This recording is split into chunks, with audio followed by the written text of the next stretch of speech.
Now you're just you. Where you walk into the SABC and they say, Musa here for an interview, but still out here with idols. Who Musa? That's when you go, I'm not known here. So you don't know. Oh, no. So you don't know. Oh, no. This Idols And winner. I think I'm hot. Yeah, you're like, so you don't know this Idols winner? You're like, nah, bro. Jeez. We are busy here. Yes. Your peers there will know you. Here we are working here. We do things we forget. Women do things they don't forget. Women don't even forget moments. No. The first time you had sex with that woman, she saw your energy. She saw your behavior. Even when you walked out of the room, how different you were that day. Out of everything that I can do in this world, and out of the many things that I can achieve, sometimes it saddens me that I can't read. Yes, eh? Because I'd love to sit and read a book. Yeah. King David Studio podcast. How's Backroom doing? Backroom is doing very well, actually. Hey, Okay. it's doing better than what I thought it would. No way. Yeah. But what did you think? Maybe your standards were low. No, man, I was free about the conversation, you know. Yeah. I think I've because of how the music has changed, the distributions and whatnot, I kinda don't know how to put my foot on things anymore. If it was a CD, I'll tell you exactly what was gonna happen. Yeah, it would have been easier. Dude, Tell the story. Yeah, because I wouldn't need TikTok also. I'll just have to go and sell this thing. Wow. What a different world. Well, we have with us Musa vandaag. I don't know how to describe him. How do people describe you? What do they say? I don't What know. do radio hosts say when they host you on air? Superstar. No, man. Does anyone call me a superstar? I don't know. What do you call I've yourself? never considered myself a superstar. What do you consider yourself? A man that loves art. Okay. The art of music, or is that definition Arts. broad? Generally. Oh, really? I was stunned by the room when I walked in here. I was like, this is beautiful. Wow, man. Thank you. Even when I do construction, it's the same thing. You know what I mean? Yes. Like it's just, I think I just love building. I love, Interesting. I'll show you. It's my biggest obsession. yeah. Is building. Yeah. It's a problem. Yeah. And once you start and you realize how well you can do it on your own, stopping is a problem. So you've done it a few times. Quite a number of times. How many times, to be more precise? You don't have to tell us square meters, but at least give us a sense of the individual projects. Individual projects. Yeah. I mean, I was construction when I was 17, David. So, You also say it's serious. yeah, very serious. Like, it's just like, even now I'm going back into construction fully. What were you doing at 17? What were you constructing? We're building everything: houses, townhouses, malls, Jeez. everything. Like I've been in there. Give me the background that leads to that. Who's influencing this builder in you? It's my dad. Yeah. It's my dad. So my story is I'm in school. Come standard 8, I'm chilling there. It's end of the year. I just got dropped off at home because the one thing that was weird about me in school is when schools closed, I would stay. Okay. Because the principal would then take me as a marketing tool to go perform. Like our church was owned, but the school was owned by Assemblies of God Church. Okay. So I would then be the guy that goes around singing. Oh, you were the mascot. Yeah, at all these Event church, and now these events are all happening when schools are closed. So I'm now working that. So when I came back from that and they dropped me off at home, and I was like, that year I was like, nah, I'm not doing this anymore. You're not mascoting anymore. Nah, I was like, I'm not doing this whole thing anymore. I was like, I can't do this anymore. What? It's getting to me. I'm tired. But what was it about it that was... The core reason of it all was dyslexia. Okay, yes. That was the decision to leave. Yes. Okay. That was the core reason of it all. And I think for me, it got so frustrating because no one understands it the way that I do. Of course. And I can't explain it, which makes it even worse because I can't say, because I don't know what's going on. My mother's a teacher on this side, but she doesn't know what's going on. She deems me as lazy. Everyone thinks, Musa doesn't want to do this. He doesn't. So I'm at a point where I'm like, I need to get this out the way. I really need to get this out the way. The schooling thing out the way. Yeah. So I was like, another 2 years, I'm not going to survive. Jesus. I'm not going to do another 2 years. And I was like, nah, I'm out. Yo. Standard 8. Yeah, standard 8. That's quite a low level education. Yeah, it is. I've got a very low level of education. I'm just well spoken than most. And it gets you by. Yeah. So I made sure I mastered that part. Yeah. So I then went and I spoke to my dad, and I was like, yo, man, old man, man, I can't do this thing anymore. Yeah. So I was like, yo, so what do you think we do? Did he get it? My dad is the kind of person who believes in anything that you believe in. Wow. That's like probably one of the greatest things I've ever had in my life is to have someone who stands by you and goes, if you're saying this is going to work, let's do it. You know what I mean? So we sat down. He was like, so what are you going to do? I was like, I don't know yet. But I know I want to sing and I know I need to do something. He was like, while you're figuring out how you're going to sing and where, you need to come grind with me. What was he doing? Construction. Yeah. He had a driving school. Okay. And all the likes. So my dad roped me up into all of that. I used to teach people how to drive and I didn't even have my license. Because you knew how to drive. Yeah, so I'd drive the truck in there every morning. And even like the traffic police around Witbank didn't know I didn't have a license. Well, you were also a big kid. Yeah. Yeah. So I'm always in this truck driving around, teaching people how to drive. So everyone is seeing me at the driving school. So everyone is assuming, nah, man, there's no way. This guy is not licensed. Imagine that story. So I'm just that guy. Middle of that, I need to leave these people, go get cement, go drop it off at the side, come back. So I'm just everywhere. Yeah. At once. When I'm done with that on Thursdays, I'm performing at a restaurant somewhere. So I've always been the kind of person who does a lot of things at once. Easy. Even today, when I called you in the morning, and it was like, wait a minute, I'll call you back. It wasn't a complicated thing. Because I realize now when you say that, it adds to the personality of Fanle Kwenze. Yeah, so saying ngizomisa kancane ngiyenzele because I'll come. Like let's do what we need to do. Let's just make sure everything is catered for. That's it, eh? The way that it's supposed to be catered for. But that time with your dad, to me, sounds like an exciting time. You describe it like it was. I learned so much there that carried me through even just the music itself. Yeah. I've learned to treat it as one thing. You know what I mean? Like when I got here, I've been chilling here and the people that work around you were like, yo man, David's not here yet. I'm like, yeah, I know. We spoke about 3:30. Yes, so you were early. And I was still at I know you. I know. You know what I mean? I'm like, no, don't worry about it. They're like, you're quite early. I'm like, the whole time. The whole time. You're always early. Like the whole time. And that came from working with people outside of the music business. Yeah. You know what I mean? There's a friend of mine, a cool fellow who does a lot of events. He always says, you're the only artist I know that is up at 5 a.m. I'm like, dude, I've got a lot on my plate. I need time. I can't be sleeping. Yeah, sometimes I'm up and I'm not out of the house, but you must understand there's a lot I'm doing at that specific time. Even when I'm just sitting, there's a lot I'm trying to put together. There's a lot I'm trying to move forward. That's incredible, eh? Yeah. And it all comes to that moment. It's all from that specific. You know the one thing my dad said, the last thing he said when I said to him, after we were doing all of this, constructions, we were doing all of these things. Yeah. We ended up in the tire business. My dad and I were good. We were working really hard. Mm-hmm. And one day I woke up and I was like, yo, man, I need to talk to you again. He was like, what's up this time? I was like, I need to sing now. I can't do this thing anymore. It's time. He was like, so you just going to go sing? I was like, yeah, I'm out, man. I need to go sing. He was like, just make sure you don't fail me. So that personality, your dad's personality came across again. Yeah. Where he said... Yeah, he was like... Just make sure you don't fail me. Yeah, that's it. If you're saying you're going to do this thing, make sure you do it right. So he didn't try to convince you as legacy, business legacy. I need my son to carry this. No. Go. Do what you got to do. You're saying this is what you need to do now. Go do it.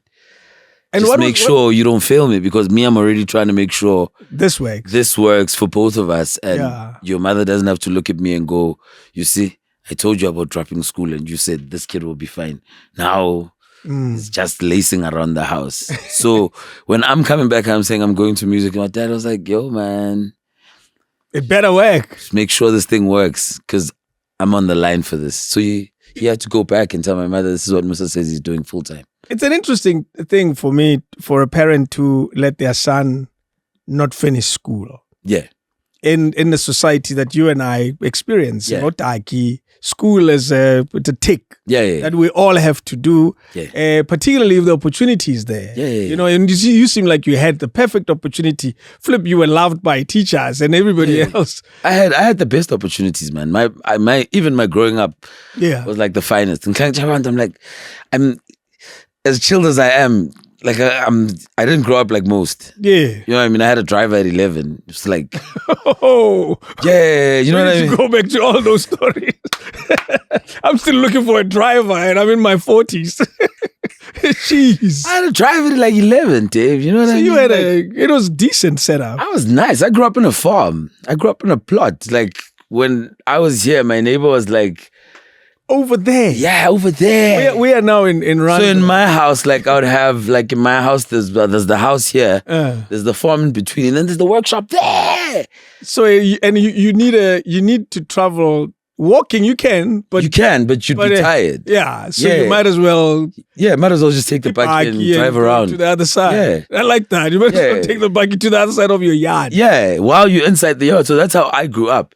Jeez. But my story is quite different, and that's why it's so interesting for me, and it taught me so much, and it made me such a great human being because I understood everything at once. Yeah, and everything happened for me at an early age, and that's why I always say to people, my story is, I'm the true reflection of steps being ordered by God. Like I literally see those things on my everyday life as I walk. Like I go sometimes. That's why I ended up there. Because I had to come to see this. You still experience that even now? A lot, Dave. And I feel like there's a lot I haven't unpacked. Wow. From the things I've learned as a child. There's so much that was put there in front of me. Yeah. That I'm growing with these things slowly but surely. How did you end up a driver at 11, a big farm? All of us dream of that. Yeah. So who's funding this? My dad. Tell us about your dad. Let's spend my time. My dad was probably one of the first people in the country that experienced a true BE type of thing. Yeah. When early ages, 94, when white people were literally looking for black. My dad was like one of the first. Like what? My dad had an engineering company. Okay. With like at least like on like 7 hectares of land. And then like 94, 95. This is just when democracy just kicked in. How old were you then? Man, I was probably like 10 or 11. So you were born into it pretty much. I'm that guy. And you must know my dad just came from a mining background. Like he was a guy who was mining and he was working in the mines. So I was fairly okay still then. No, yeah. And then got into this side of the business and whoa. And then boom, everything just changed. Like Did you see the change? Yes, Dave, I was a part of it. Well, maybe you were... I had a radio in my room at that age already. I was sleeping on double beds. And that's why when I get to a hotel, you give me a single bed, I get so irritated because I've never had to go through it. Never. No. And I was never those kids about niggas with me pet. No. Like it's like hand me down. No. Yes. I was never a part of that group. Wow. And that was my life the whole time. So my dad was that guy. So there was so much money going on around us. Yes. That because my dad just came from a mining place, not well educated with the business, was probably one of the first people to get flipped over too. Oh yes. So new money. So after all these years of me seeing these things, I woke up one morning and I saw red ants in my room. Oh no. They were coming to take everything. Dude. So new money comes with the great life, equally comes with the problem. Now my dad wakes up, these white people are not in the country no more. They're gone. They're gone. They've deregistered their names from the company. What? They've taken loans. They've done the worst. Jesus. So that whole debt, I'm sure it was about 30 million then. It's just He's left with it. Yeah. What a mess. They've all fled the country. We wake up and there's people looking for money everywhere. There's only one person left. Let's pause. I want to go back to the days of greatness. Yeah. Of 7 years of great life. Yeah. Give me some of the highlights of that great life. Like, what stands out about Lintwana, who's 10, 11, or maybe even older, who's living this life? Because some of us can only dream of. There's nothing you can't do. You must understand. I'm just. That's when black people didn't even have the money yet. No, nothing. So I'm like the only kid. So I do whatever. Even school, man. When I was in primary school, I was the only black child at that school. Yeah. Flip, dude. It's like you were right early. I was. That's why. And sometimes I tell people, I'm like, I know this money thing, and that's why it doesn't faze you. Yeah, and I get it when other people get phased. I'm like, hey, man. Yeah, rock on, but I know this thing, and I know how. When's it? Yeah, but when's forever? Because there's seasons to it. You know what I mean? True. But it was beautiful, Dave. Because anything I thought of, I always say to niggas like I didn't play TV game, Bengali Sega. And I went with the different levels. I was like they're doing PA. Yeah, like I was that guy. I knew about Nino. Jeez, I was very young, man. It wasn't even a popular thing at the time. That's amazing. Yeah. Bingasila wantwana laba babukela open time. No, Yeah. Yeah, nina been Lindu 5. Yeah, is it 5 or whatever? Yeah, I think, but it was open time. The whole time yenza so. Yeah, it was called open time. Yes. Yeah. So the whole time yenza so. You didn't know what show you're going to look forward to because it's not programmed for you. We don't know what they're going to play. I was fully in. I remember open time, and most of us will, because you could kind of make out what was happening before the open time opened. Yeah. It was do this, and then you say, oh, Gababon. Yeah. I remember that time. Yeah. Did you have friends, black friends? Yes. Whom you grew up with? Yes, I had a lot. Where did you live before the farm? We were living in the Ibizwa Kotas. Yeah? Where miners... Oh, yeah. Where miners live. That's where, Because your dad was working at a mine. My dad was working at the mine. Yeah. And obviously that was a community that you grew into pretty much. Yeah. And I've always been that simple kid, friendly kid that everyone knows, everyone talks to. And even then, man, my dad, the one thing he never wanted us to do was pride ourselves because of the money and not be realistic too. My dad would clap you for not greeting. He didn't care. He didn't care what you thought this thing was about. You know what I mean? Like, you will be humble. Yeah, that would never, you'd never let that thing slide. Yes. Wow, man. He seems like his upbringing was also quite solid. Yeah, very much. Where is he from? He grew up in the Eastern Cape, moved to Kwandebele. Okay. And he grew up there, and then he eventually had his whole life in Witbank. Yeah, mining town. Yeah, mining town. That's how he ended up there. And yeah, man. Is his background coal mining? No. He has a very weird background that has actually nothing that you can pinpoint at. My dad just does everything that he needs to do at the time. Yes. Yeah. Let's move with it. Yeah. If you bring something now to his table, you best believe it's still the same. Energy hasn't dropped. He's 70 now. Wow. He's crazy about working. Wow. He hasn't stopped a single bit.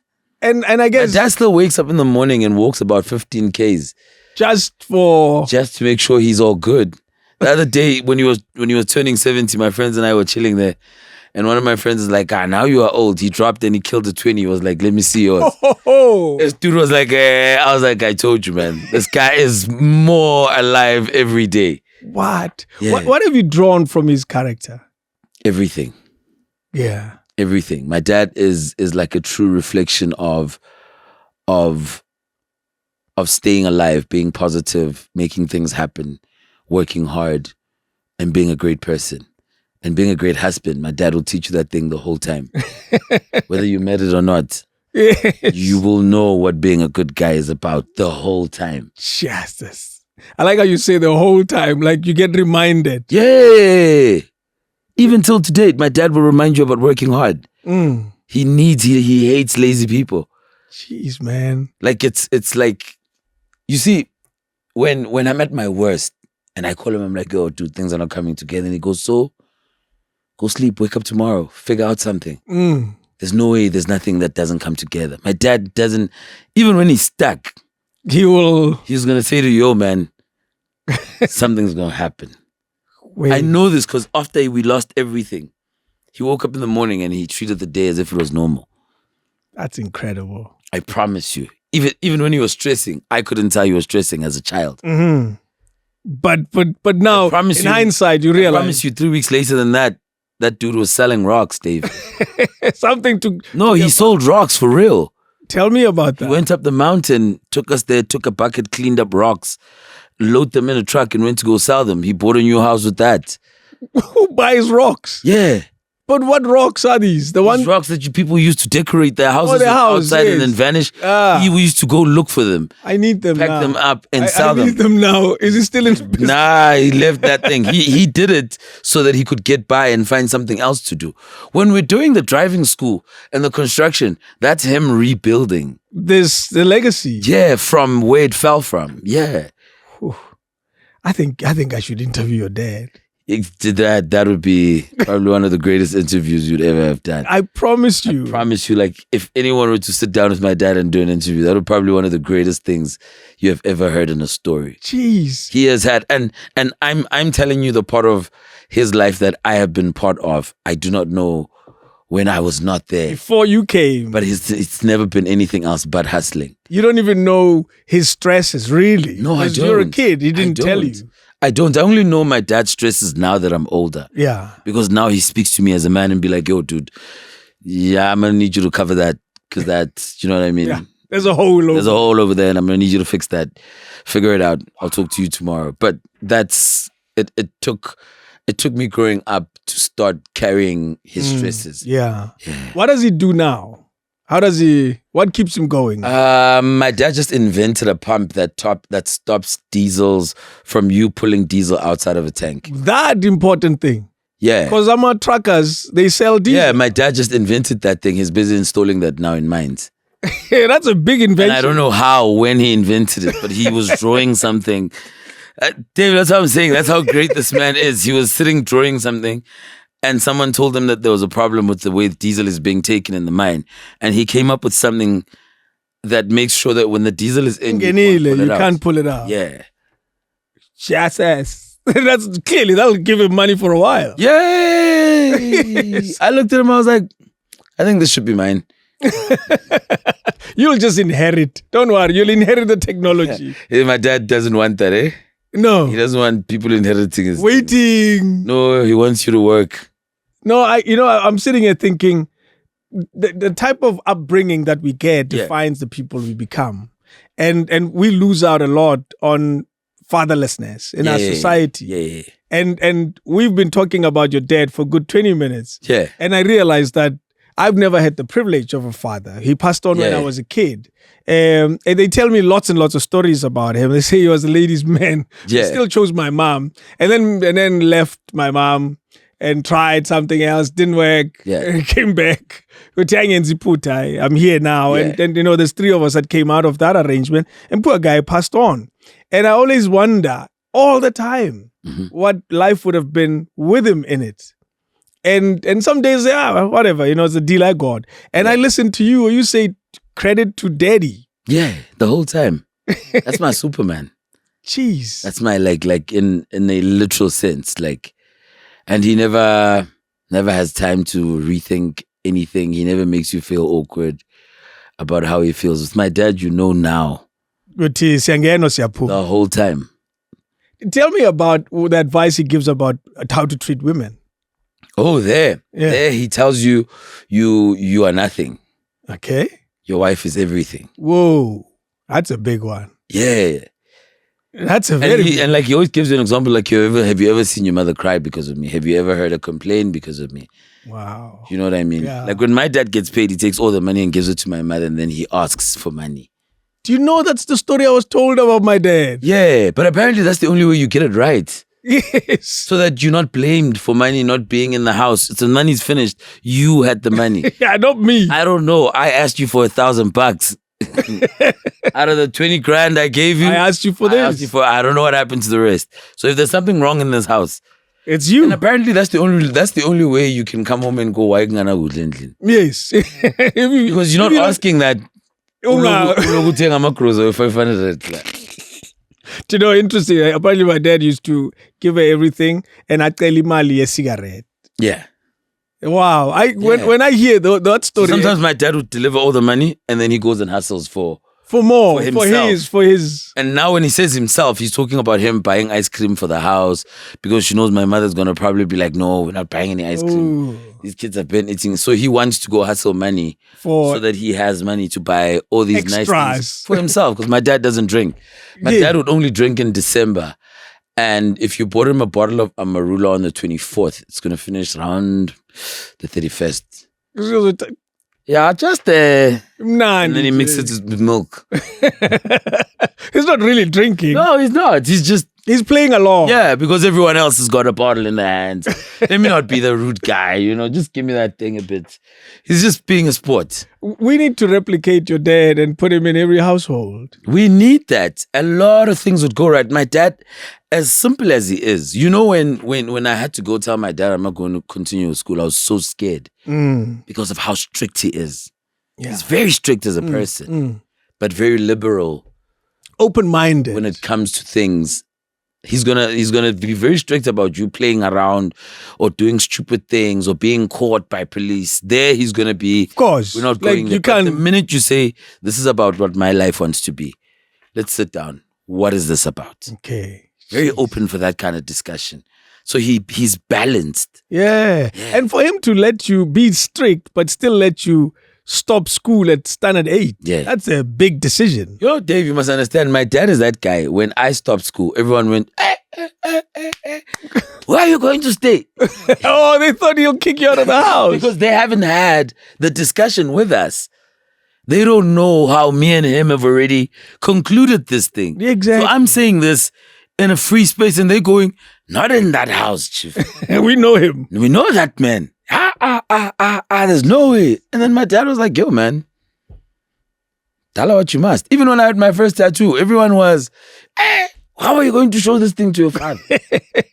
And I kept it under wraps for such a while, you know what I mean? Because of the noise outside. And then my dad kind of saw it as we went, kind of saw it.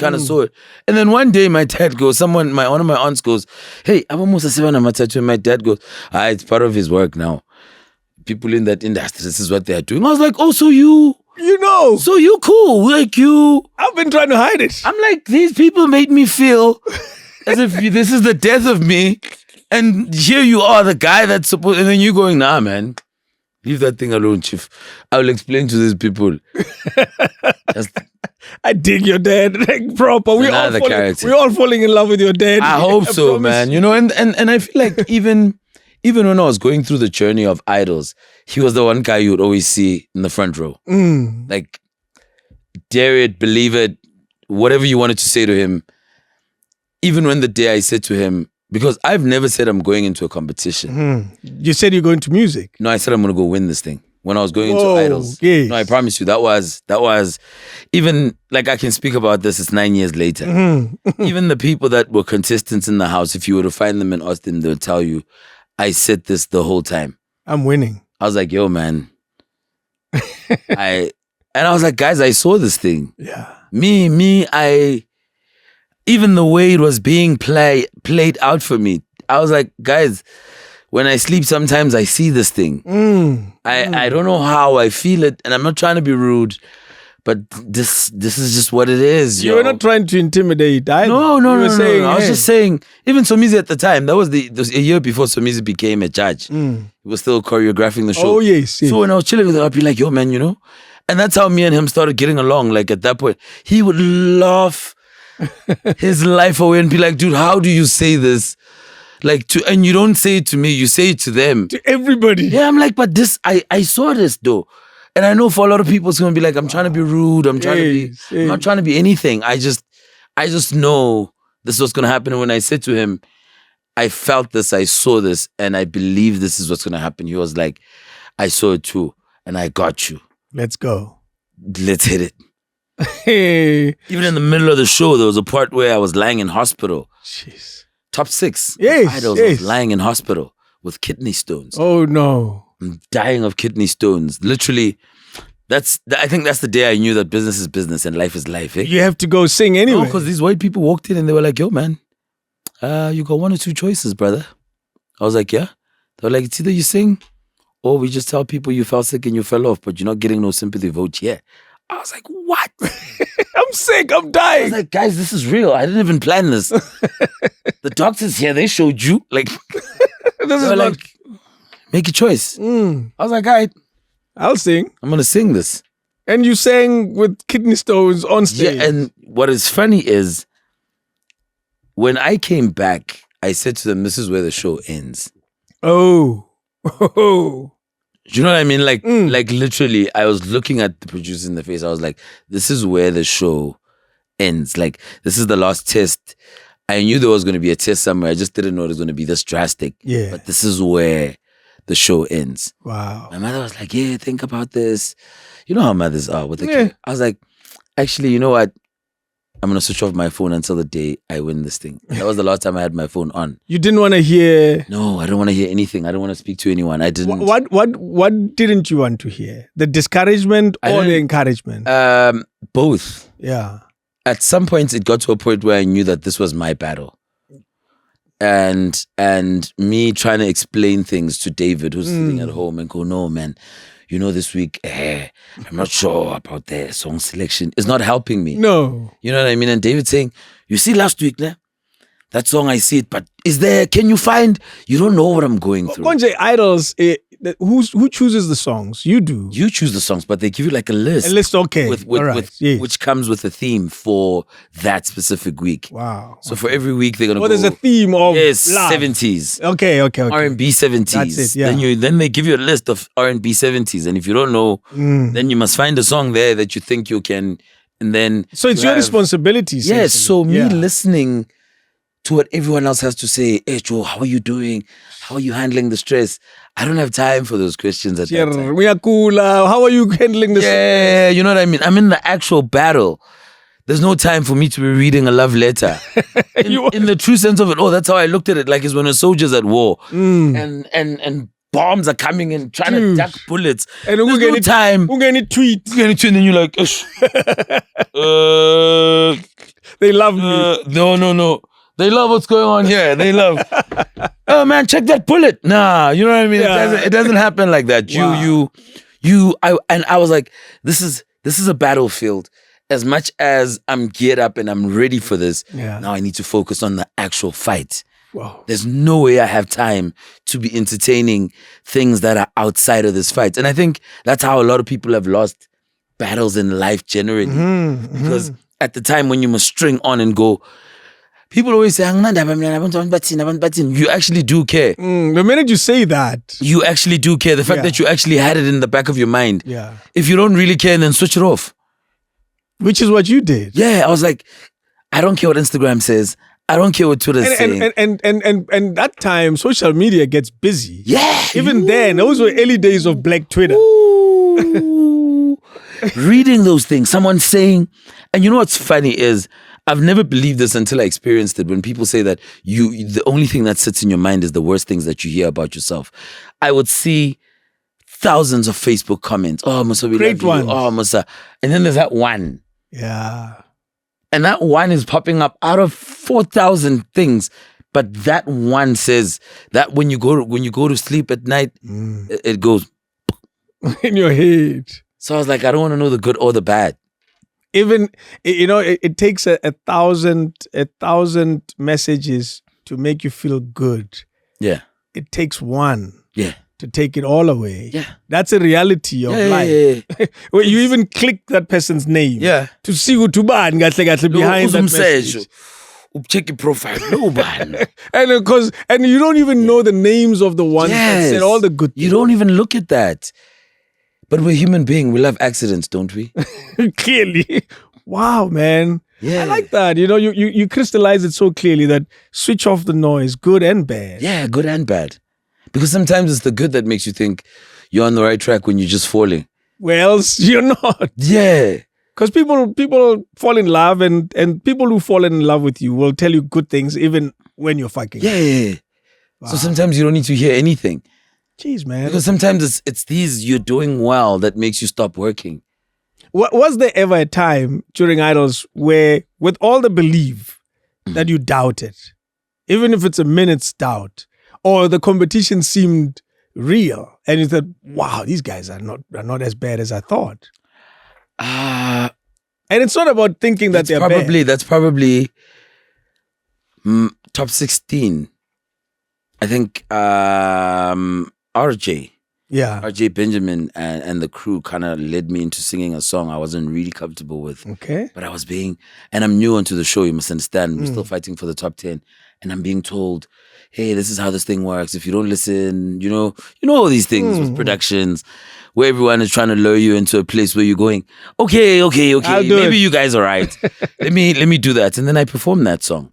I think that was a Chris Brown performance. Okay. It wasn't terrible, but it wasn't me. Oh. And it showed. It showed.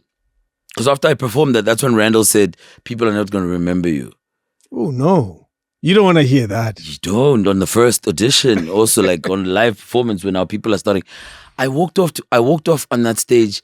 I didn't feel bad about my performance. I felt bad for being put in a position where I was not comfortable.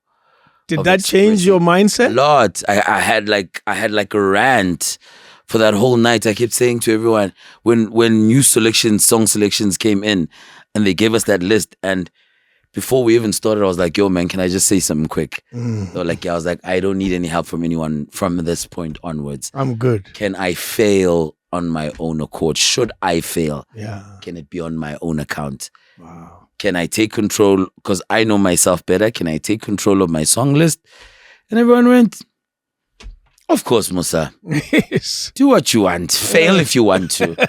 I was like, yeah, I love that energy. That spirit makes me whole. And that was when I came back. That's when I performed Sexual Healing. And it worked. And that was like showstopper moment for that whole thing. And I was like, I told you, if you let me be me, I told you what I was honest. And I already understood. And that's why after me on Idols, they didn't really have someone that sang for everyone generally. I opened up such a huge door for the R&B to be normalized. I actually normalized for Idols singing South African songs. Because before that, Idols had a different audience. Yes. Even a different sound. Yes. Yes. It's just that, sometimes we don't get credit for the things we do. No one really wants to say, you actually... There's a whole production crew, man. Yes. They want credit. Hey, man, they can take it. But I know the wars I had to fight sometimes when I was in there, to the point where I found myself on the phone trying to find Babsi Postole just so that I can get clearance for lyrics, because I can't perform the song if they don't have the lyrics and they can't find them on the internet. I'm literally on the phone to a point where I had to find Ubab Mason, Victor Mason, just to find lyrics for Ringo's songs. I normalized, and I say this freely, that I normalized South African music being on Idols. Wow. And it seems like it was not, you make it sound like it was breaking a big wall. It was. That's incredible. It's just that it's a conversation not a lot of people are comfortable having. Of course. But it's a true conversation. I normalized South African music being on Idols. Do you know, here's something that stands out about fighting battles like that. Yeah. You shouldn't be fighting. It's South Africa. The dynamics of South Africans are pretty obvious. Exactly. Population dynamics, pretty obvious. We shouldn't be struggling to get a black thing in. Yeah. I was called in years ago by a then marketing manager or something of MTN. And he said, we are sponsoring the Radio Awards, but they don't represent the dynamics of South Africa. For starters, they don't have African language stations. Second, they don't have community radio stations. I need you in there. You have only one thing to achieve. Get that thing done. Yeah. And that's I walked in there, and the first thing, when you have a mandate, you put it down on the table and they battle with it, and they realize that you are brought in here for one thing only. Yeah. You'll keep raising it until it's done. Yeah. And it was done. Yes. Now we talk about it like it's normal. Yeah, and I mean that's what happens with a lot of things. And I think for such conversations you never really get, And I think at that time for me, I wasn't looking for the credit. I'm still not. Yeah. I'm still not looking for the credit. It's just that for me at that specific time in my life, I knew what I was fighting for and I knew what made sense to me. And I was not going to allow anything else to drive me away from that specific conversation. You know what I mean? Yeah. And it's after it was done, I realized it after, actually. I didn't see it while I was on the show that this is what I'm doing. I'm liberating as a part of other people coming onto the show. After that, I sat down and I went, oh, damn. When I started going back and I started seeing people's performances and people singing a catalog of South African singers, I was like, you remember? This is what we were fighting for. Wow. You know? It's such a moment, eh? Because Idols now is a black event. Yes. And it was, at some point, it's actually difficult to remember that at some point it wasn't. No, you know what was funny? For the longest time when my mother kept saying, why aren't you doing Idols? Why aren't you doing Idols? And I was like, nah, man, I don't like that thing. It's not my vibe. Yeah. And my issue was the actual music. Nothing else. Not the show. Not the show. I didn't have an issue with the show. It was the music. I was like, now I must learn these things. Who was winning at the time before you came in? Kaya won, I think, the year before me. Yeah. I don't know who was before. Yeah. I remember that year well. So even the music that was made, even his music. Yeah. The one that he made. Boom, boom, boom, boom. How does it go? I don't know. One he made after the show. Well, I don't know what song. It was a pop song. Yeah. I remember. It was you know what I mean? It was a pop song. Yeah. I forgot what it's called. Yeah. You can tell. Even the song I won with. Yeah. Was very poppy, but when I had to go do the album, that's when, oh man, you know, like I might as well just say this. Part of my first album was recorded here. In this very studio? Yes. Huh. With who? With Afro. Of course. It was done here. Yes, it was that. No, the big studio. The big studio. Yeah. Now it's the McG studio. Oh. Yes. So McG's walking in my footsteps. That studio. Yeah, that studio. So so part of the whole process, you see with the music that this is where the show is. The album itself, this is the first time I recorded Angsagwaz. And I did the cover because I kept saying to them, what I've already done on the show cannot be taken away by the album. And for them, it was like, you know how this is. The songwriters are not South African. They send you the music and this is what you do. I was like, then. Because Idols is owned by them. Yeah, and I was like, this is not what I'm doing. I'm going to do what needs to be done. Yeah. And that's where the revolution of this thing actually came from. Wow. You know what I mean? It's an important moment in the story of Idols. Yeah. And what I like about it now is that it embraces South Africa as a whole. Yeah. You find the challenges with Abelungu struggling to win because just the dynamics don't allow the dynamics are different. Yes. And it's like such a beautiful thing for me to see because the little that I had to learn about pop, God had to remove me from South Africa for 3 or 4 months. First time ever in my life, Dave. Yeah. Never worked with a white band. This is 5 months before Idols. Yo. Where did you go? I'm in Malville performing at Wish.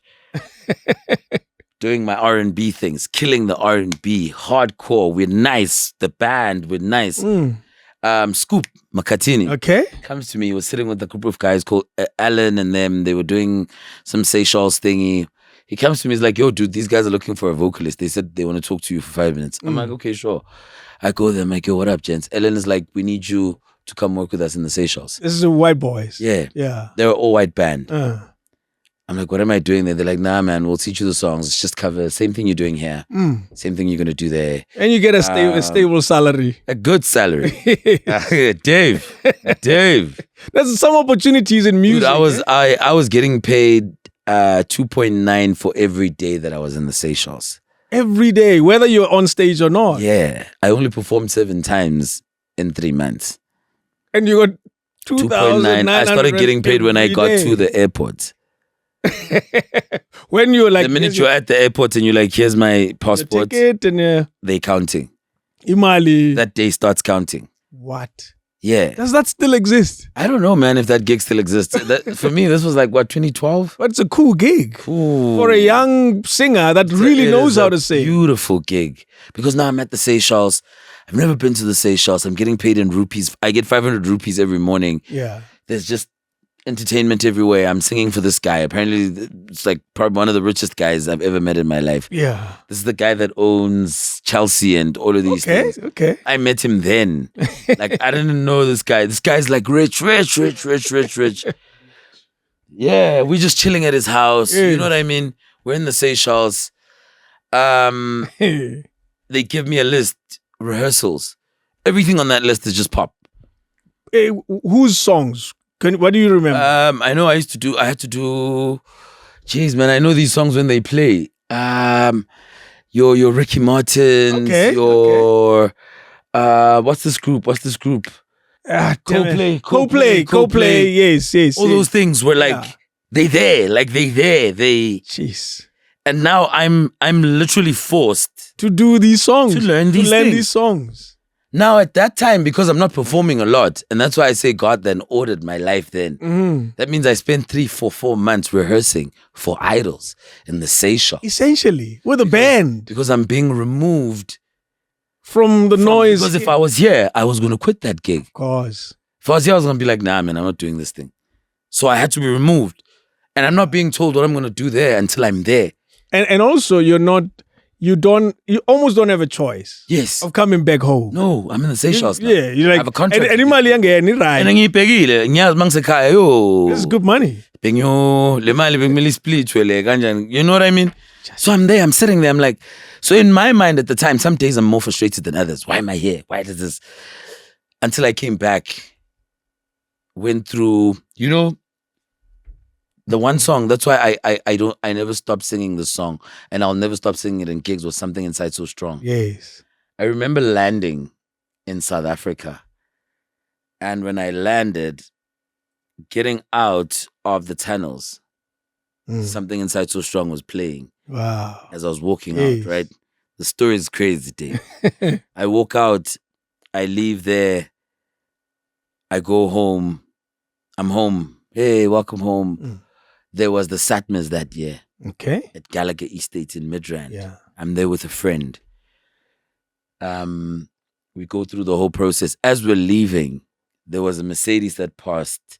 That's how I fell in love more with Mercedes that time. That Mercedes passed me, and they were playing that song on Something a high Inside blast. So Strong, yes. And I said to the person I was with, I actually need to learn the lyrics of the song. I know the song, but I don't know the song. Mm-hmm. And she was like, why are you so interested in the song? I was like, never mind. This is like the second time this song is coming through. We get to Sun City, right? The audition phase, the theater week. Makosonke, who came out top 3, comes to my room, sits down with me, he says, I need you to help me with the song. Because he opens that thing, it's Something Inside So Strong. Yes, it's following you, this thing. I'm like, yeah, this track. So now as I'm helping him, what I didn't realize was I learned the song. Yes, of course. I then mastered the song at that time when I was helping him. So then when you have to qualify for like top 16, I think, they do a whole confetti thing. At that time they would put names of songs in a ball and then they would throw it out with a confetti and then people had to grab whatever song you have in your hand. That's the song you're performing. Yeah. So when they blew it up, because me, I'm always like that cool guy. So I'm like, I'm not going to move. I'm just going to wait for whatever. Whatever that comes to you. Yeah. And then people just start grabbing things. And I realized at the end that I've got nothing in my hand. As I'm about to walk away, I step up my foot to go tell production that I don't have a song. When I lift up, I shit you not, that was Something Inside So Strong. That song was sitting underneath my foot. That's crazy. It was the craziest thing ever. And when I picked it up, I was like, this is it.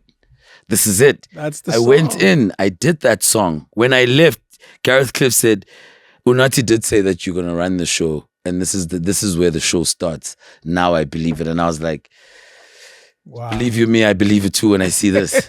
You don't know how this song has been following me. Because it's been there. And it made it like almost every song I performed on that show, it made it a point that I'm well acquainted with it at the time. Yeah. So most of the time, and because I'm dyslexic, I listen to music and I master capture. Oh yeah, you don't need words. No. You don't need written words. So 90% of the time, I would see every contestant with papers. Trying to remember. And I've just got headphones on, I'm just walking around. Remember there was a part that was like, when do you rehearse? I was like, every time you see me, that's what I'm doing. Like, that's exactly what I'm doing. So you had one up on everybody. Kind of. Yeah. Kind of. With everything else happening, and also with you learning the song before you have to learn it, with you having to go to the Seychelles to become a pop star, and before you become a pop star, and that's when I knew that this was just ordered. It's got nothing to do with how smart I am, how well can I place things, what Musa's song selection had to be about. No. It was bigger than you. It was way bigger than me. Way bigger than me. Do you think your life would have worked out differently musically had the Seychelles not happened? That's one. Yeah. Or had you not gone to Idols? Yeah, I think so. How? Still in music, though. Still in music. I probably would have struggled more than what I had already had struggled. I probably wouldn't have found the balance between me understanding the purpose of God in my life and understanding everything else. I think like if I didn't go through the things I went through, I'd be way further than what I am now. But I'd be way at the back because that was going to be my own doing. I asked this question because most Idols winners become nothing. Yeah. That's the story of this show. Yeah. And it's the number 6, number 4 that becomes a star. Yeah.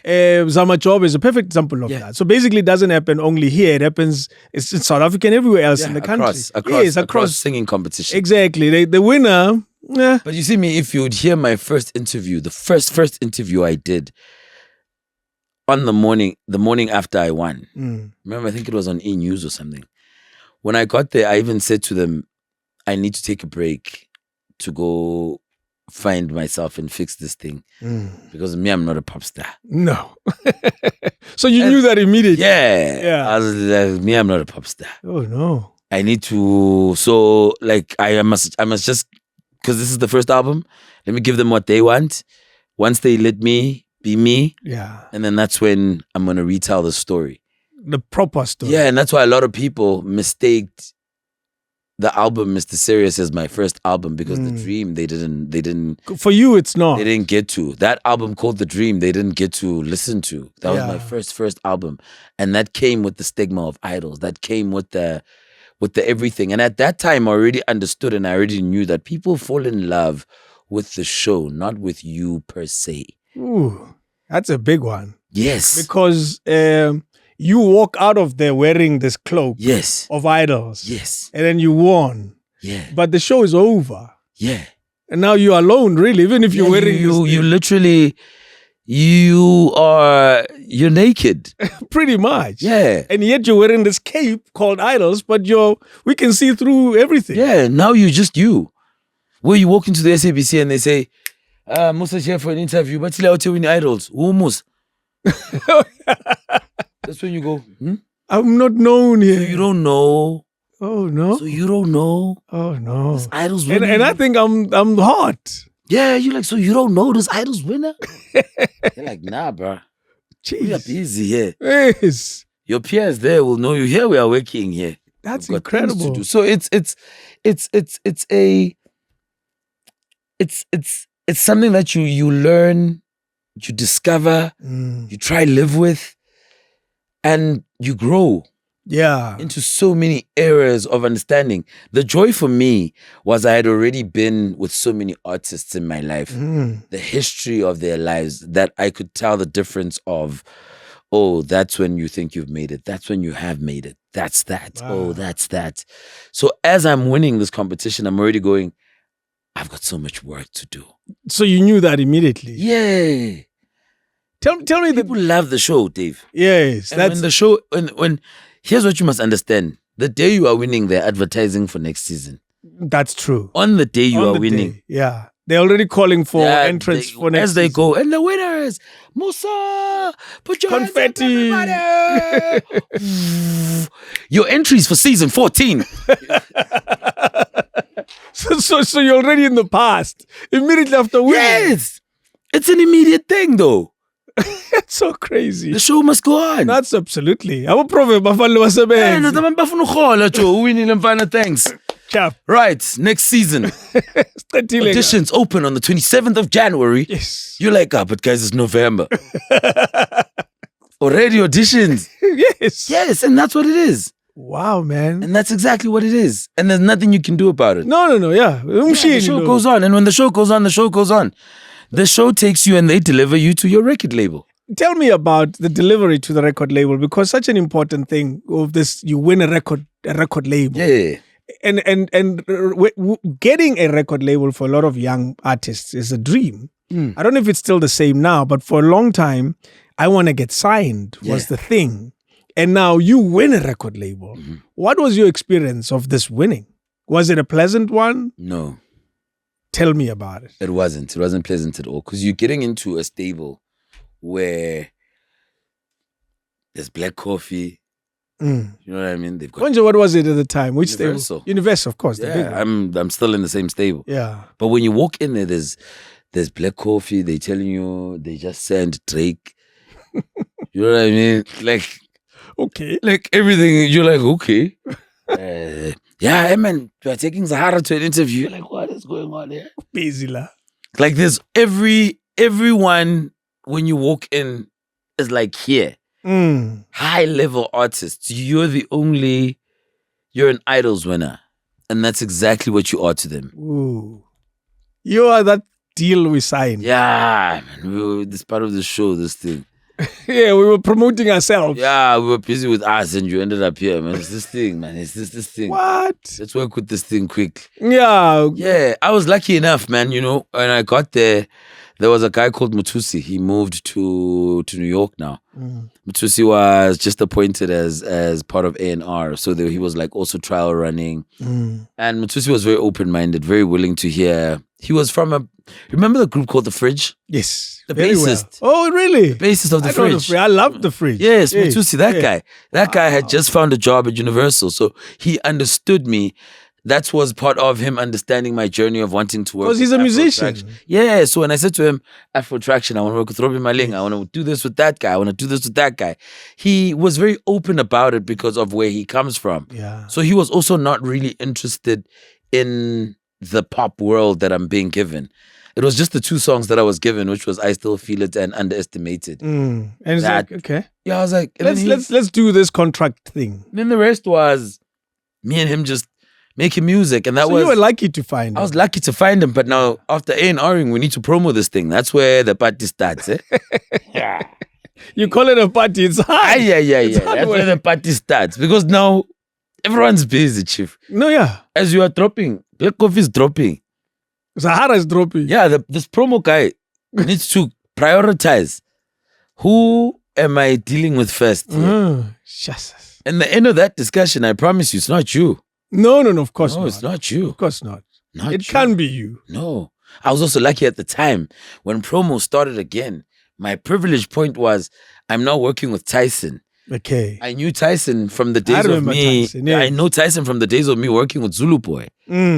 So I was native rhythms, all of that thing. So I know Tyson from that. So it's easy. That whole space. So now Tyson knows me as his lighty. So Tyson is not going to let his lighty drown just because now he's in an office. Yeah. So that's my other saving grace. I know Tyson many years back. Yeah. With Arthur Mafuka. Yeah. That's very old. Very old. So Tyson has been in the game. So now Tyson is that guy carrying me through. Yeah. Jeez. And it worked. It worked because now I knew a couple of people in the game. So now I'm maneuvering from old contacts going, you still remember me, right? You Kumbula. Before win. Out. It's amazing how Donayam. And because of that corner, Malville corner, I'm always grateful for that place. That Malville corner, almost everyone that was in entertainment space was already just in my circle. Because those people would see me every Thursday, every Friday. When you're doing covers. I'm there. So these people knew me. So when they saw me on TV, that's why a lot of people never understood that. Why is Musa getting a lot of so much love from public figures. These people know me in the street, like they know me. Chilling, still, man. So I never even perceived them also as hey, my celebrity. To me, it was like, oh man, my folks have got my back. Yeah. It's interesting how the value of the people you knew prior to idols came in handy. A lot. People think that winning idols gives you wings. No, it doesn't at all. Yeah. It doesn't at all. It doesn't. It gives you a platform, not wings. Yeah. It says you can. They say to you. Yeah. Umela. Yeah. It's like you're playing Michael to reverse. But okay. Kuzusukela mfana sekhaya. Mele enwenze sure before ufika lapha le moto yashisa sikwazi ukuphakama. But akekho imuvayo. No. You understand? You have to do it. Yeah, but bakufakile phakathi kweplane but manje ke mfana sekhaya. Mele umastere lento kuyale lento kuziphakama. And that's when people don't understand. That's where the part, because it's not taking off. You don't have enough speed. No. You know what I mean? You don't have enough speed. There's not enough wind beneath your wing. So I like your analogy because I went through pilot school. Yeah. For a few weeks. Yeah. You need speed. Yeah. You need speed. So there must be a lot that's take pushing off. Yeah, absolutely. You gotta make sure you gotta have a good engine. That's it. Yeah. Wow.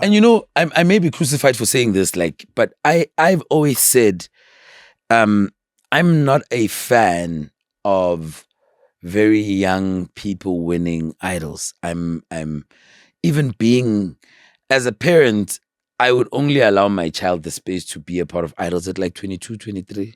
Tell me why?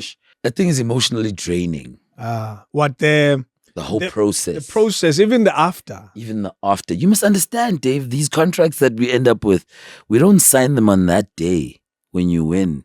When do you sign them? The day you walk into idols and they give you a number. So you're not changing these contracts. Wait a minute. When you are in the long queue. Yes. And they give you a number, you've signed everything. What? So you've signed I'm going to be crucified for this story. No, you've signed a should you win. Should you win. Contract. Yes. That's why even when you're top 10, you can't decide otherwise. Bloody hell. This is well worked out. Yes. Wow. I wouldn't have imagined that. I thought once they say, and the winner is now Zwakala Antoine. No. Now you're just going to go sign for Mali. Yeah. But there's something binding you already. If you decide not to sign that contract, you have a binding one. They bring this one. Yes. The 1 year number. Yeah, to say, but Chief, were you not number 1396? Why me so much? Now they don't call you by your name now. What you Mandela 4664. Yeah. And that's exactly what that is. Wow, man. Wow. So by the time... I'm blown away by how well thought out this is. Oh, the show is well thought out. By the time you are sitting there and you are now a idols contestant, when the record label is watching, they're watching at what they can work with. That's it. Yes. And also, which is probably why some who don't win, they end up with record labels, that very same. But now that deal you have to go speak to be released if that's the case. And if they don't clear you, they don't clear you. That's just that. Oh, you could easily get stuck for 5 years. But with no movement. But usainile uyazucula marispees. Dave, you see, I hear people complaining about, hey, ambitious, hey, all these other labels, hey, TS, hey. You don't know. You don't know what really happens when the white man is involved. We just spend time not trying to mess up. But Dave, flip. These kids haven't seen most of what we see. We just have an escape because I would probably manage my own gigs and get all my money. So those the contracts that you have, at least they're not 360, like some of the ones we see. And so if they get you a gig, they want a part of it. Yeah. But if you get your own gig, they still want a part of it. Because I want to give you a gig. Still get a part of it. Nah, give me that gig, Dave. I have found a way of having that conversation. Okay. In a way that works. I'm Sometimes I come across as very I don't want to negotiate. I negotiate very well. I just don't negotiate when things are not making sense. That's true. I don't like spending time speaking about things that don't matter. Yeah. You know what I mean? Like why slow school mangalent? I'm becoming like that. Yeah, but with me it comes with old age. Yeah, for me it came with I'm a business and I run many businesses, so I don't have time for this long conversation. Nothing. Yeah. If we are getting paid, Dave, let's get paid. Let's move on. And if you know that we are doing this thing and we're not getting paid, say it, chief. So I become the one who makes the decision of saying, okay, regardless of this thing not paying, I'm going to do it. I lose, it's fine. Yes. Yeah. But I want to go back to the time before Idols. Yeah. The best time of my life. At the time daddy releases you. Yeah. Pretty much. Says, okay, go. Where do you go first? With this newfound freedom of, I'm no longer working for daddy. I have made a decision to follow the music, and dad said it's cool. So my friend and I, who's still my drummer today, who's still a very good friend of mine, we wake up one morning after doing like a couple of local gigs, and I said to him, I'm tired of being in Witbank now. We are leaving. Were you getting gigs? Yeah, around Witbank. Yeah. A lot. Probably more gigs than most artists get today. I should do corporates for Escom and because they want the covers. Travel to Pulukwa. Yeah, you know how it is. You know, they work. So we both go, okay, fine. So what do we do? I'm like, let's pack our bags. Let's go. We'll figure it out. So I had a Telstar. Do you know a Mazda Telstar? Yeah, I know it well. Yeah. I buckle up a trailer on the Telstar. Pack up everything. While I'm packing, my dad is like, go on. Go do what you got. My mother's like, dude, you don't even know where you're going to stay. That's why I'll figure it out when I get to Joburg. Wow. I've been in the streets before. I'm going back to these streets because I was here very young, and I ended up in the wrong things, cocaine and stuff like that. Went back home, and daddy said everything got fixed. Came back. Yeah. But it's a long story. It's a long story. So we're driving into Auckland Park, right, just behind Campus Square. We're looking for places. So Sunama room, you know. The houses there. Yeah, the houses. Because now there's a Kune complex. Yeah, Suni back room. Yeah. Yeah. See how far back I go with back rooms. Yes. Latest album. Yeah. There's a plug-in. So but why that part of town? Because it's cheap. Okay. It's cheap. Yeah. Driving around, we don't find anything until I bump into this old man, Bob Mkize. And he's seeing us with the trailer. He's like, what are you guys looking for? We're like, no, we're looking for a place to stay, blah, blah, blah, blah, blah, blah. Mkize goes, yo, the best I can do for you boys is a double garage. We're like, where?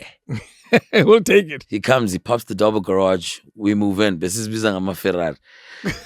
bed is here, mine is here. We got a fridge in there. We got a kitchen in there. We got everything happening in there. The bathroom is just outside of us. We are in Auckland Park. We're living here, and that's that. So he obviously had a house there. Yeah, he had a house and he had other tenants inside the house. So he was already running a thing. He was already running that thing, but he wasn't renting out the garage. Oh. So and he didn't paint it, he didn't clean it. He was like, dudes, we were like, we'll paint it, we'll clean it, we're going to live in this garage. And we lived in that garage. Wow. 2 weeks later, we're walking around 7th because I knew a lot of people at the time there. I'm going greeting. We come to Wish Restaurant, which is, I think, what ended up being called Poppies. Okay, yes, I see that. Yeah, Wish. I get there. When we walk in, we speak. The owner was Richard. We're like, hey, man, we're a band. So he's like, are you guys the band I was waiting to speak with yesterday? And I looked at him straight in the face. I was like, yeah. He was like, so can you guys do this Thursday? And this is a Tuesday, David. And I was like, yeah. We can do this Tuesday. Let's do this Tuesday. Actually, let's do this Tuesday. Yeah. It's Thursday. It was a Thursday. Yes. Must understand. He's like, okay, see you guys on Thursday. The only thing I have with me is a drummer. I'm a vocalist. We don't have a pianist. You have nothing. Now we have to start calling. We call this other friend of mine, Tebo, comes through, which wasn't easy. We have a gig. Which wasn't difficult because we knew everyone. Come through, gents. We have a gig. We started locking that thing up together. Rehearsals were on Wednesday. Now we lift up the beds in the garage. Yeah. so that we can rehearse. You can rehearse, yes, so when we're done, we just put those things down. Niggas put sponges down, they sleep there. Tomorrow morning, we wake up, we shower, put back up that shit, rehearse, get ready for Thursday. Thursday, we get there. As ready as we were, we knocked that guy's boots out. He was like, so I'm seeing you guys again next week, Thursday. And then immediately he changed our name of the band. He called us Wish Band. He didn't care what what name you guys were. Yeah, because he kept asking us what's the name of the band, and we were like, I was like, so you guys are Wish Band. That's what you guys are. You guys are Wish Band. You guys are the band for here. Okay, this is what we're doing. Wow. And from there, it just became our spot. Jeez, From Thursday, we did Thursday, Fridays. And then we would do, the muffins were at the loft next door, right next to me. Doing that. Tolesmo was with us at Wish. We were working together. Tolesmo was starting off his comedy career as well. What? Down the road. We're talking what? Probably 11, 12 years? Yeah, about 12 years ago. Down the road, there was still Sophia Town at the corner there. Yes. I used to party in Malville when there was still Transkei. Imagine that. Yeah. What? So at that time, now I'm running that street. You must understand. I'm the guy of that street. Now I'm getting gigs from in Rosebank. Moyos. Yes, of course. The Moyos at the park. Now I'm doing that. So now I'm everywhere. Moyos was nice though. Very nice. Moyos was very nice. We had an event now, Women's Day. And there was an event there and you could see the lake and Moyos. Yeah. Very nice spot. Very nice spot, man. Yeah. Very nice spot. Well, those days are gone, I guess. Yeah. And I used to do Moyos. And then, because the Moyos when I stopped doing Moyo gigs, that ones they were still busy with the Moyos in Hyde Park. In Hyde Park, yes. Yeah. Jeez. You were busy. A lot. And you were still in the garage. Still in the garage. Still in the garage, grinding to a point where it became so interesting. Like other people wanted to move into the garage. They were like, when are you guys moving out? Because they you know how people love cool things? The fact that when we're chilling there, we can just plug a piano because now the PA system is here. And just play with us and it's just live music. And now it was about the girls mostly for a lot of dudes, you know? Because now the girls are always like coming to sit outside the garage. Yes. And sometimes we were not even aware because we're not opening on this side. We just open the door of the garage, the little door here. Yes. But the sliding doors, they're not open. And the people are chilling there. Listening to... Like people would just chill while we're rehearsing. They pour their drinks in this. So these dudes would always be like, that's what we want. We want them girls to come here. And chill with us while we are listening to this. Yeah, because at that time, even if you had a car, bro, you can't sing. No, yeah. I don't care. I like that time in your life, eh? Yeah, it was a beautiful time for me. It was refreshing, Dave. It was. And I don't know who I was telling. I was like, it's unfortunate these things are like, they're like your first stroke of cocaine that you never get that high back ever again. No, you can't. Like, it doesn't matter how many years you chase it. Even if now I would say I'm doing restaurants again. No. Even my approach is going to be different. My attitude towards that thing is different. So it kind of makes it... But it was a beautiful thing. Comedians go through that of writing material and testing it in clubs, small clubs. Well, those that write. Those that write. Yeah, we don't have many in this country. Well, you get what I mean, though. Jeez, you're hard. I consider myself honest, not hard. Okay. And I love, and you see, I think I'd never criticize something unless I really love it. Like I love comedy. Like, I love comedy like so much that most of the comedians that I come across, I'm always going, really, dude? That's not it. Like, that's not... Like, when we are lanzana, auna material. Like a lot of people in this country, if you were to say to a lot of them, you love comedy, they say yes. And you say, give me your best joke by your best comedian. They don't even know which one to tell you. Yeah. Because their passion is, they love the fame that comes with it. Yeah.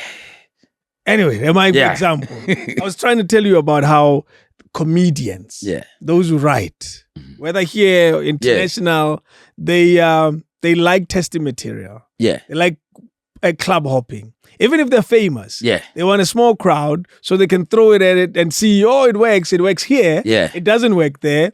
I can turn it here and so forth and so forth. Because that's a joke. Telling jokes is an incredible art. Yeah. And is there a similar benefit for artists, for musicians in the country? And I use this statement in line with the Garage and the Melville. Yeah. Because when I listen to that, it's a similar story that a Chris Rock would tell. Yeah. It's the same story, interesting, that Trevor Noah would tell. Because I saw Trevor Noah in Empty Hall in New York. Yeah. Where there was pretty much no one. And there were probably, 50 people? Mm-hmm. And the 50 people that were there, 99% South Africans. Because we saw his poster and we thought, hey, it's a South African guy. We're going to watch him. So he wasn't getting the American love that he was hoping for. Eventually turned and became a superstar. Mm-hmm. But he will tell a similar story of, dude, I was club hopping. And there was very little coming. What do you say to that in today's era? I would say it's something that must be brought back to life. Probably one of the reasons why I started that whole unplugged performing with friends, and I sit on stage, I don't leave, I perform with you the whole night. Wherever you did songs and collabs with anyone, I do backings for you, I do your collabs with you. Yeah. It's merely because practicing the art of what you do makes it the best. The difference between a lot of artists that grew up, that I saw growing up, and the people that I grew up with, and the era that we're in now, is that most of them are just going. Yes. Then there's no Garage Melville. There's no, so you don't have the dust. No. You know what I mean? You don't have that dust. And there's value in that. There's a lot of value in that, because it teaches you also the respect of what you do. Therefore, you will never disrespect that thing because you know the dust. Yeah.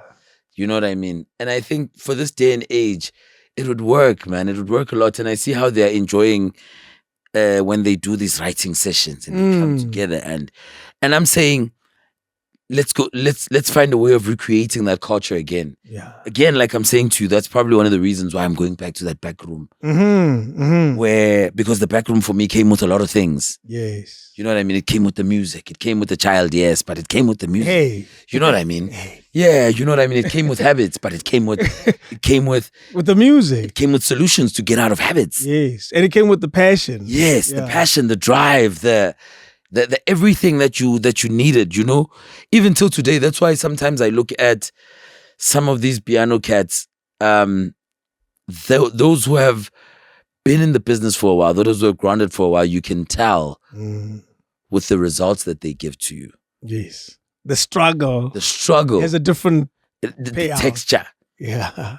Even the texture is different. Wow. You know what I mean? When you listen to a guy like Demtuda, you can tell that this thing comes... You've been at it. This thing comes from somewhere. Yeah. You listen to a person like Kabza, Maporisa. The texture. I don't know how true is it that Kabza used to DJ for hours and hours and hours, non-stop, at these small little pubs, or one. I don't know if it's only one. But you can tell. In Soshanguve for hours and hours. But you can tell. He was a late night DJ. Yeah, but you can tell. When you imagine where Stokie comes from, you can tell. Exactly. You can tell. Even the sustainability of what they're doing when they are here now, you can still tell. Jeez. How much they put in to get here, you can tell. It always looks easy, eh? And sometimes for other people, they don't understand it. You will always shit what you eat. Pretty much. And it's got to be of the same quantity. Yeah. That's why others come in and leave so quickly. Because the little that you put on. That's the little you put in. That's it. And that's the result. Yeah. And for others, it's been a journey. So when they sit down today and they go, damn. How is he staying on for so long? Yeah, and they're like, this guy has been at it. Interesting, because every time I put the Telkom show together, the mission is simple with client, that there has to be a new artists every year. So you can't recycle artists. Yeah. And then that's pressure. It's a lot of pressure. Yeah, because season one, it made me realize a number of things. One of them is we don't have enough artists in South Africa. Yeah. We think we do, but then it made me realize another thing, that if we had too many, the cake would be even smaller. Yeah. Because there are very few clubs and pubs to go showcase your talent. Right. And there's only so many people who will buy your music. You know, the challenges are there, but then we don't have enough. I've hosted 39 artists. I'm going to season 4. I'm about to host 11 musicians. Ew. So you can imagine how far we're going. We're on 50 by the time we get there. And I remember season 2, SABC once said, your list is wobbly. I said, but these are stars. I had to revisit my list now. Yeah. Because I'm thinking, who the hell do we get? So really, this long story is saying to you, I don't think we have enough musicians in the country. Yeah, there's a lot we need to consider, and there's a lot we need to try bring to the table. Yeah. In terms of artists, and I think that's why part of me being so loyal to the sound that I'm a part of, to being so loyal to my journey is sometimes I'm not doing it just for me, but I'm doing it for someone else, for some kid who's sitting at home and going, dude, I see myself becoming a great Afropop or an R&B singer one day. And if I fall off and now I'm a part of things, they're also going to go, so this thing is gone. Pretty much. Because if it was lights in a room, some of the lights are dim now. Yeah. There's a few that are on, like you guys. Yeah. And I think for me, it's because I thrive for consistency. I've always said this to you, that I live for doing better. You know what I mean? Like when I wake up in the morning, I'm always like, yeah, that's done. What am I doing now? What's next? And I think that the saddest part about it is that makes me also to be so fearful of celebrating my victories, because I never, even till to date, I've never really had a celebration for my idols. Idols win. No, you didn't do the whole driving. No, everything else is done by like people around me. Like, let's do a party, and I'm always like, nah. Yeah. I feel like I want to do something else. Yeah. You know what I mean? Even when Mtande went multi-platinum, I was just like, yeah. What else? I need another challenge. Yeah, I need something bigger. And it's not because I'm being arrogant about it, or I just go, I prayed for this, I worked for this. Thank you, God. Let's put it away. What am I doing what next? else? Yeah. So you're preoccupied with you're not satisfied. I remember a question that was asked once to Quincy Jones. Why, with all this achievement, you're still so humble? Yeah. And he said, geez, if you knew the size of my dreams, you'll realize that I haven't achieved much. Oh, that's the same thing with me, hey? Like, I'm, from everything I've ever dreamed of as a child to where I am today, I'm only at like the peak of it. Like, it's like, you know when they say the peak of the iceberg? Give it in percentages. Where are you? I'm like 16. Wow, such an accurate number. Yeah. So you're not anywhere near. No. So there's no way you will be celebrating. And that's why I'm afraid of sleeping. Because things can say, Yeah. you need to move it to 17 quickly. That's amazing. Even when I'm in studios doing the album, let's get it. Wow, man. Do you find that attitude is lacking in the music industry? And this is now you saying something about others. Yeah, a lot. Yeah. A lot. What kind of culture exists in our music? Let me get a hit and enjoy life. Well, that's what I see most of the time. Yes. Yeah. What is enjoying life in the music business based on your observations? It's popping bottles, buying cars, living the life. I like the story of buying cars, because you also have a story of buying a terribly expensive car. That was me growing up.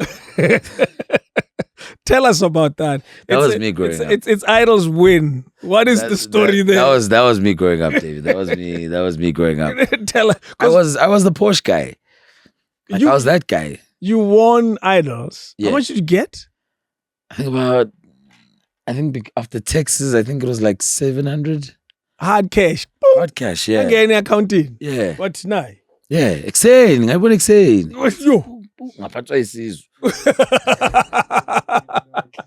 Because we're talking about a guy as a garage. Yeah. Who's now... But also misunderstand, when I'm going there... No. When I was going to Idols, I was already like on an SS there. Already? Yeah, I was on a Chevy SS. I was on a V8 there. I just came back from the Seychelles. I wasn't playing around. Yeah, of course. I wasn't playing around. I forget there was a 4 months. I was on an SS there already. There was a 4 months. I was rolling on a V8 SS Lumina. What's called? So when I'm getting to those dishes, I'm like that.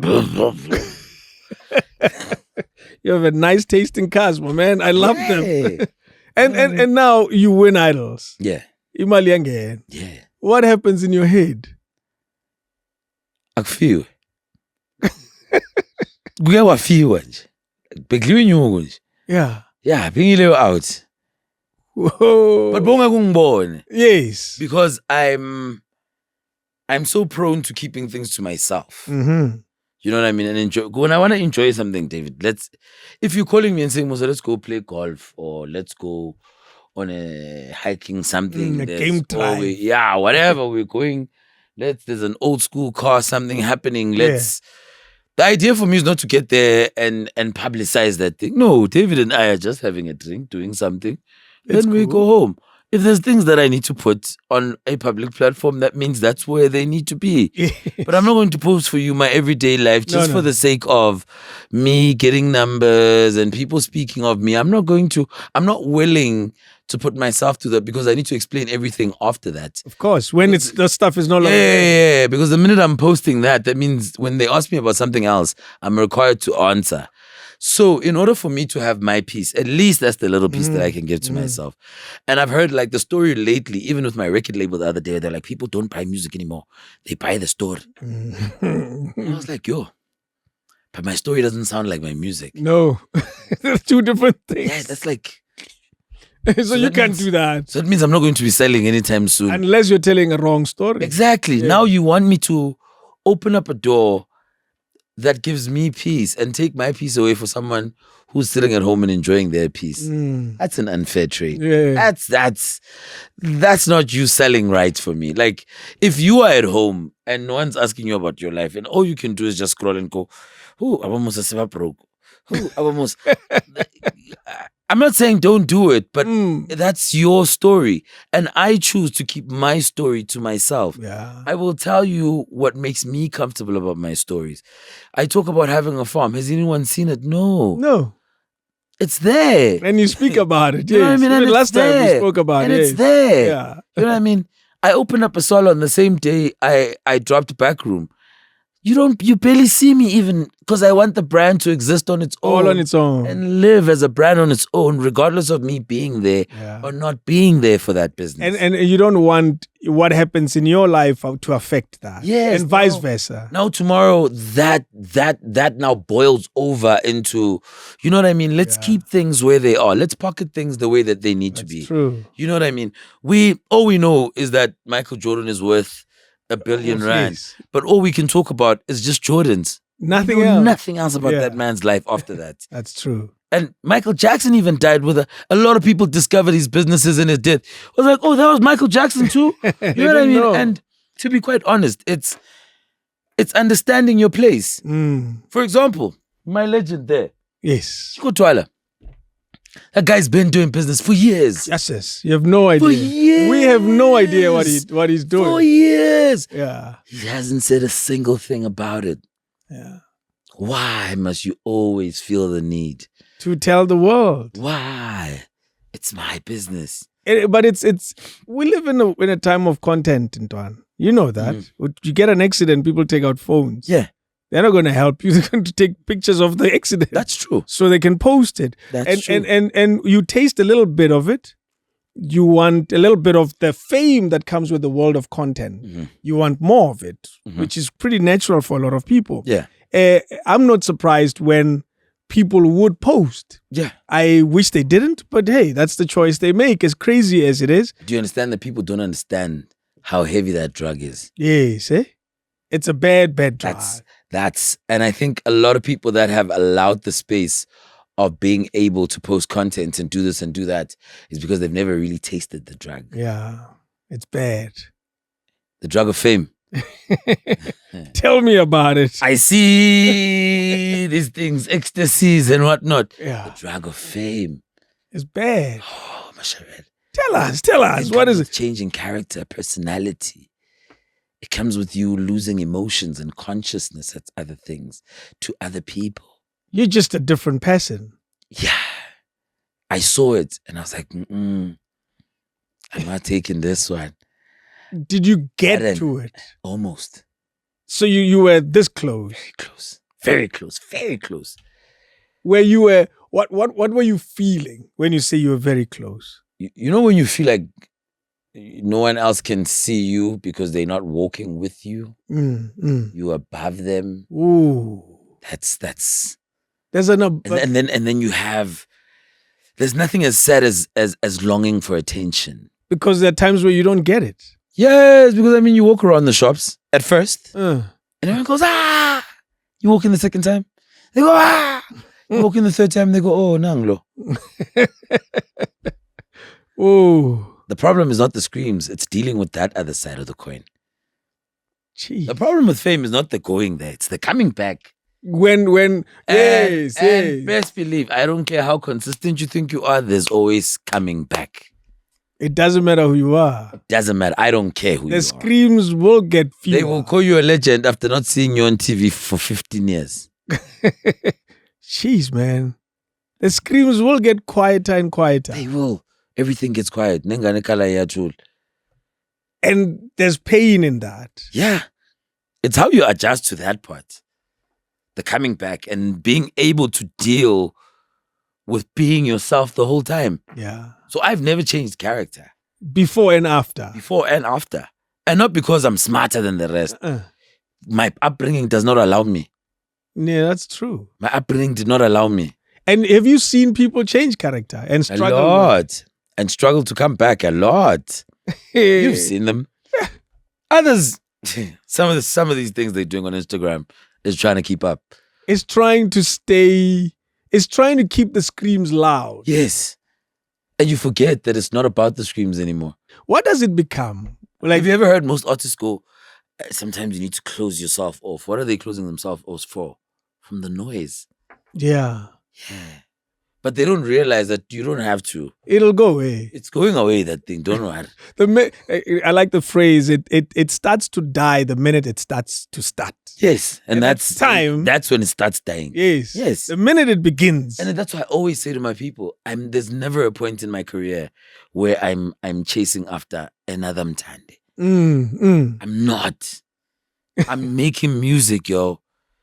And I'm continuing with my life. I'm not looking for another Mtande. Yes. Nah. I had that scream and I enjoyed it. It was nice. It was beautiful, that flight when it was moving. It taught me so much, showed me so much.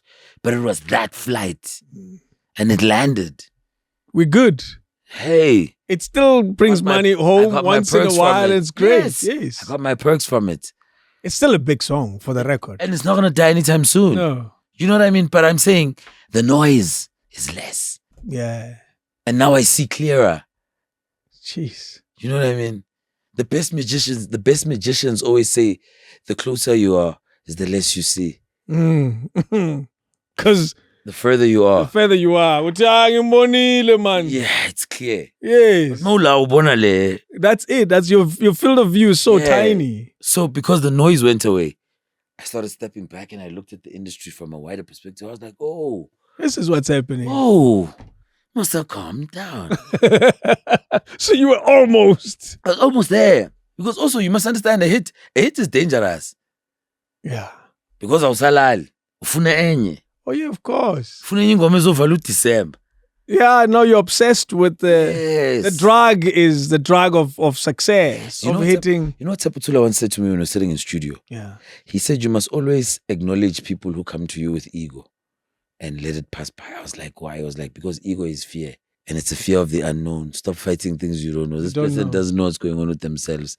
That ego is the fear of not knowing what else they're about to lose. So and he always said to me, there's one thing I like about you, Musa. I was like, what? He says, your level of humility and your and your ego is very well balanced. You know when to drive your ego out. Yeah. But it's not what you thrive for. I was like, I know. Thank you. Wow. Those are wise words. And from then I started understanding. Sometimes when you look at people and everything about them is their size. And then, yes. And then you go, oh. That's what you're doing. Back then I would have went, we was jail alone. He's scared. Yeah, he's just scared. Dude, what could I lose? Yes. And before this thing goes away, let me make sure they know who I am. What am I doing tomorrow to get the attention of the people? Jeez. Do you want that attention? And then you go, yes, it's the thirst, that fame. I like that you asked that question, do you want that attention? If you ask the average person, do they want to be famous? They're most likely going to say yes. Until they are. And they realize. And then they go, no, mina, I'm signing up for this thing.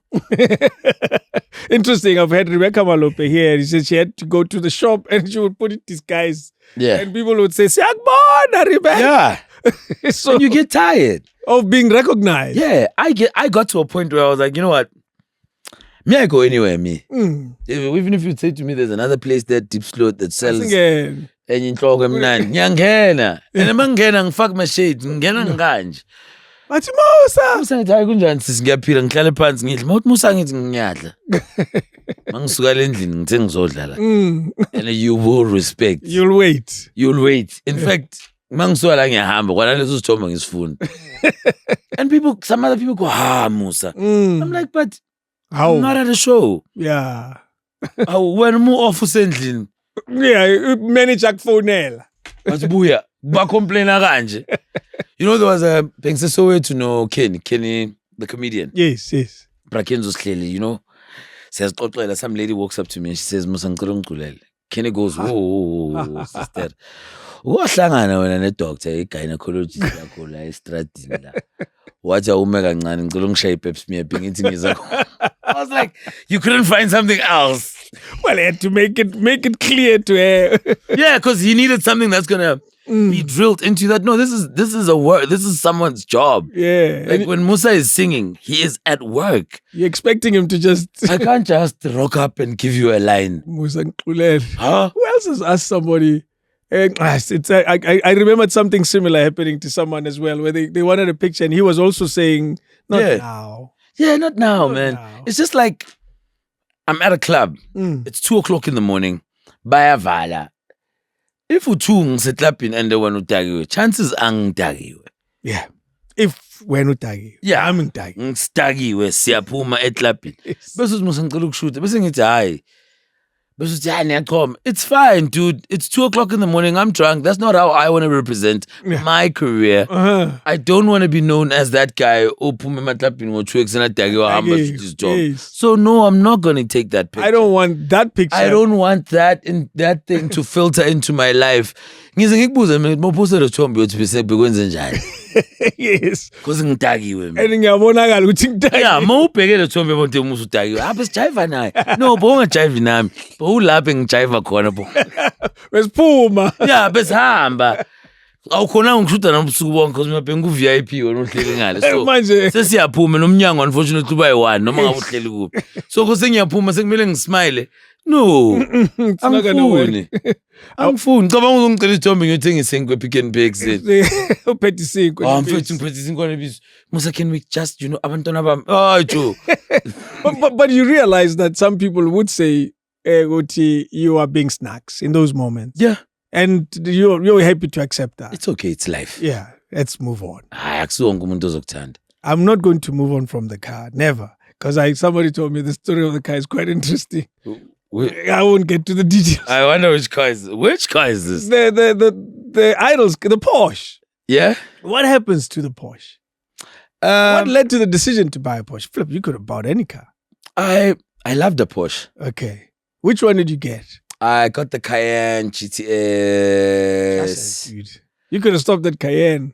You went GTS. Yeah, I went GTS full power. Hey. It was full on V12. Yeah. Proper ILS, everything. Well, that's the one I'm going with. Yeah. Did it last long? Did it give you what it needed to give you?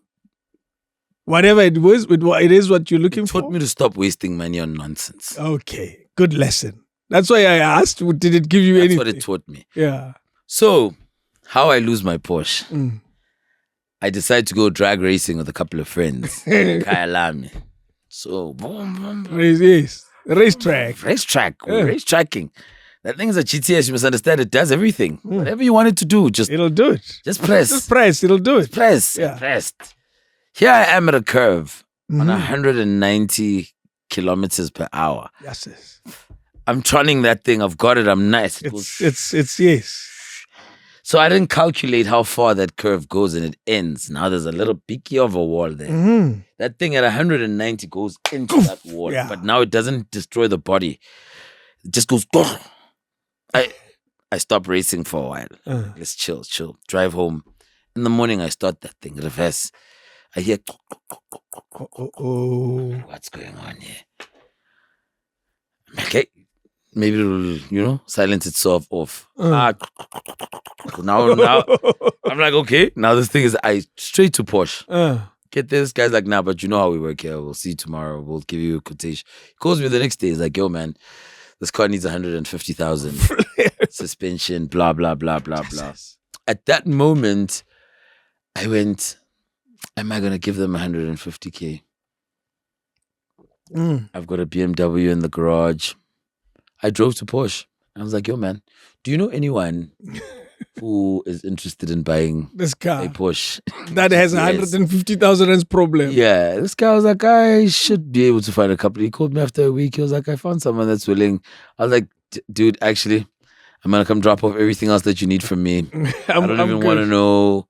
Just as long as that debt is not mine anymore, we're good. He was like, no, we're good. I was like, that's it. Goodbye. Thank you. I'm not coming back. And you never went back? No, I was like, I'm not coming back. This is me. This is it. And I think from that point onwards, I had taken such a calm down. I was like, I'm not doing this car thing anymore. Yeah. Until I bumped into a GLA 45. And I was like, this I'm buying. It was the first edition. Black Series. Yeah, boy. I was like, Levering. Come on. It's not like I'm wasting. I like that, eh? Or you sound like those guys where I blew it. Yeah, because, I mean, if you know, it's not a Porsche. Yeah, you know when you are reasoning with yourself sitting at home and there's no one else there to say no. That's what you're saying is not. And and then 2 days I let it go. I come back. I'm like, but if you calculate the money I'm paying on this car. That's reasoning. Yeah. You're still reasoning. Yeah, and I add 2,000 rand. It's the same thing. This thing is the same thing. I like that. You don't calculate the petrol of the cars. No. The size of the engine. This thing is the same thing.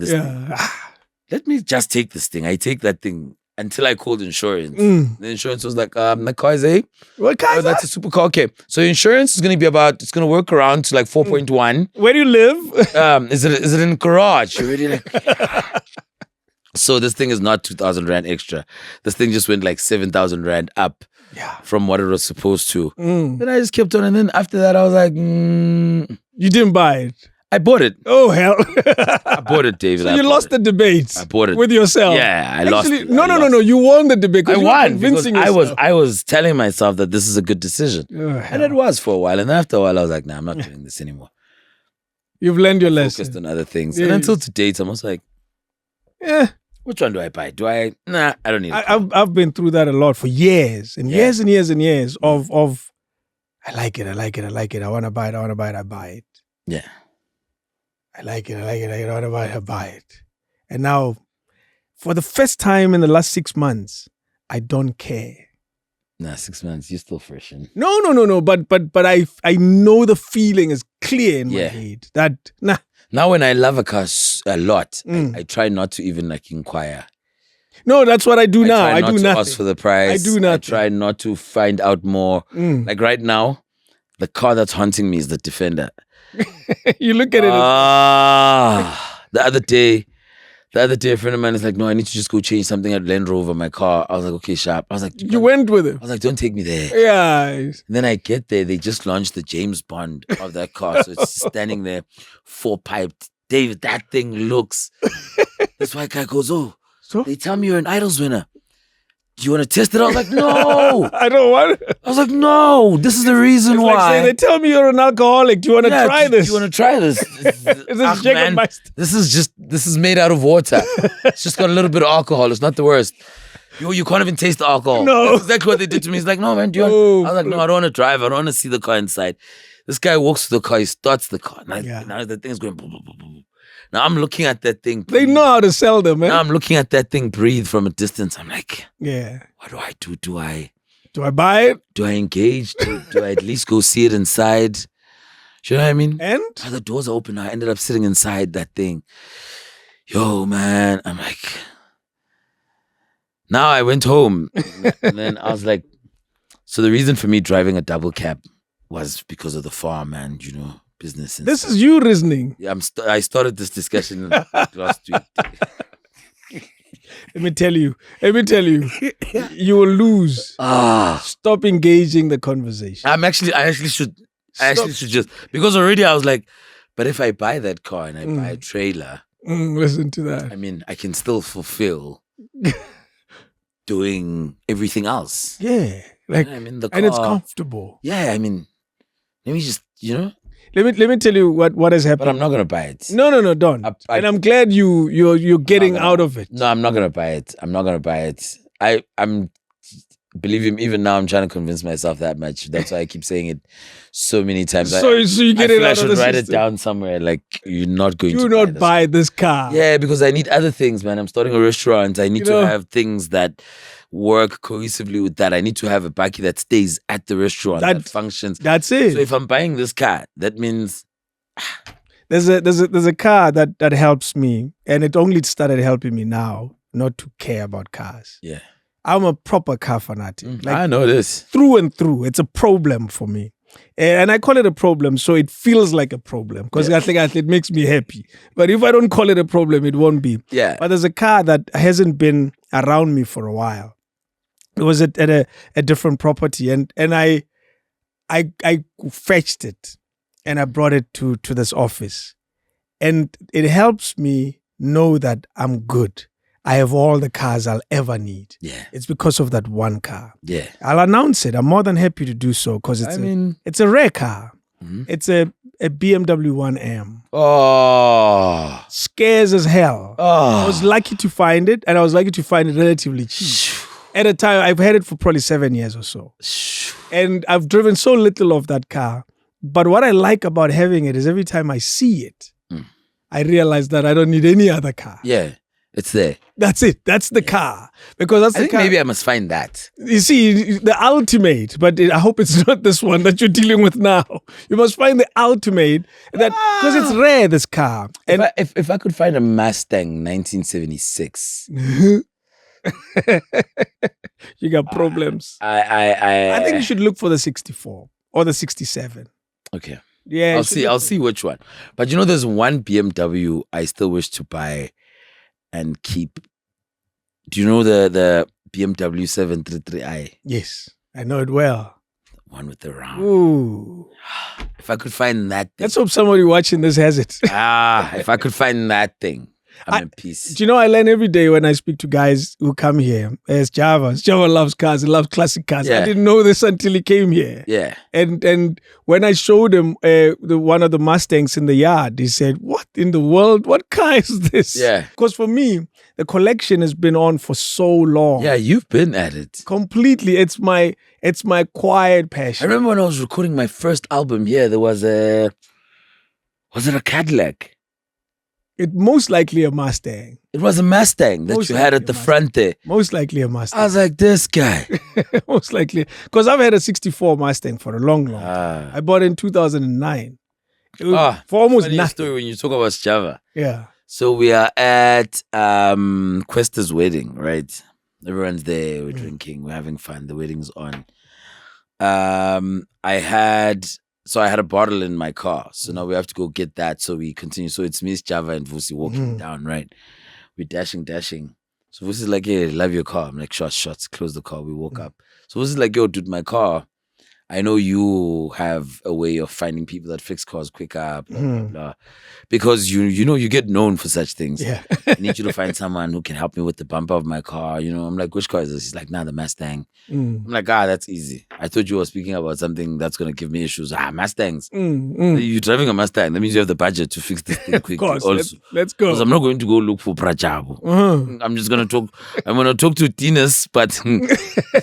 We'll try to get you. Yeah, I'm going to get Tinas to drop the price. You know what I mean? He's like, yeah, all right, sure. This Java goes, la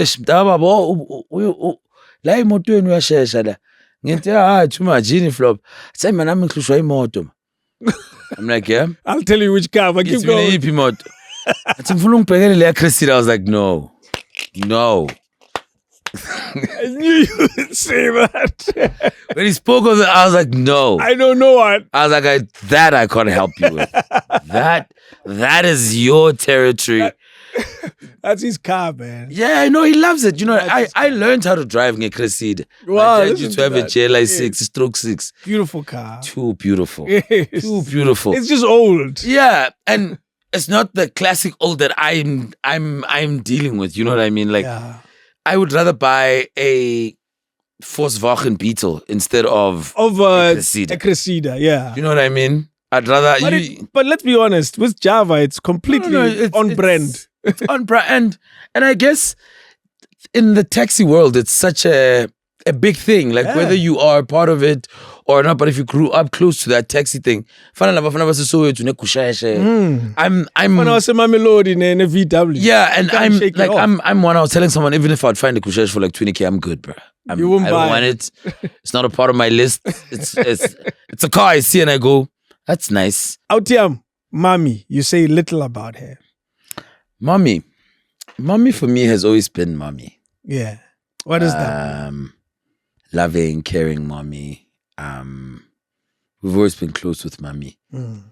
But in the same breath, I've always felt a stronger connection with daddy than I always have with mommy. Yeah. Mommy I can talk to with general things of life. Mommy I'm that guy who would rather sit with daddy and cry than sit with mommy and cry. Really? Wow. Yeah. Wow. Yeah, man. My mother and I have always had like we've always been great. But for me, it's always been more simpler and easier for me to be around my dad than anything else. With all the tough love that you get from daddy. All of it. With all of it. Yeah.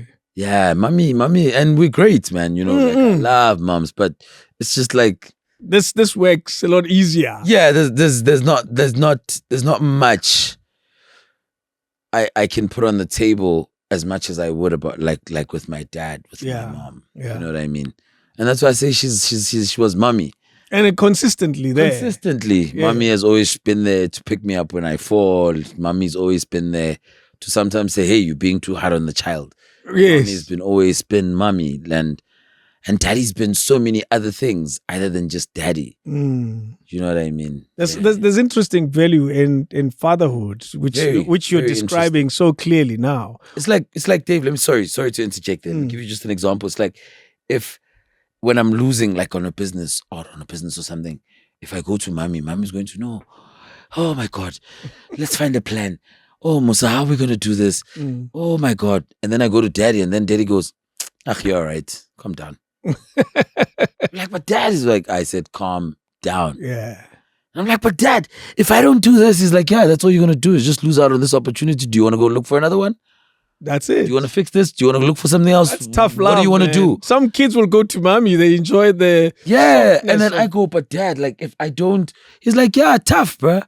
If this is not fixed, that means this whole thing is a mess. Jeez. Are you gonna tie that thing up, or are you gonna leave that thing crash and go build something else? Listen to how tough the love is. Yeah, it's like, what are we doing? But I don't have time for this thing. I'm not going to sit here and sob about this thing. No. And when you come crying, it's gonna be like, I'd cry, I'm listening. After 2 minutes, it's like you've been crying for too long.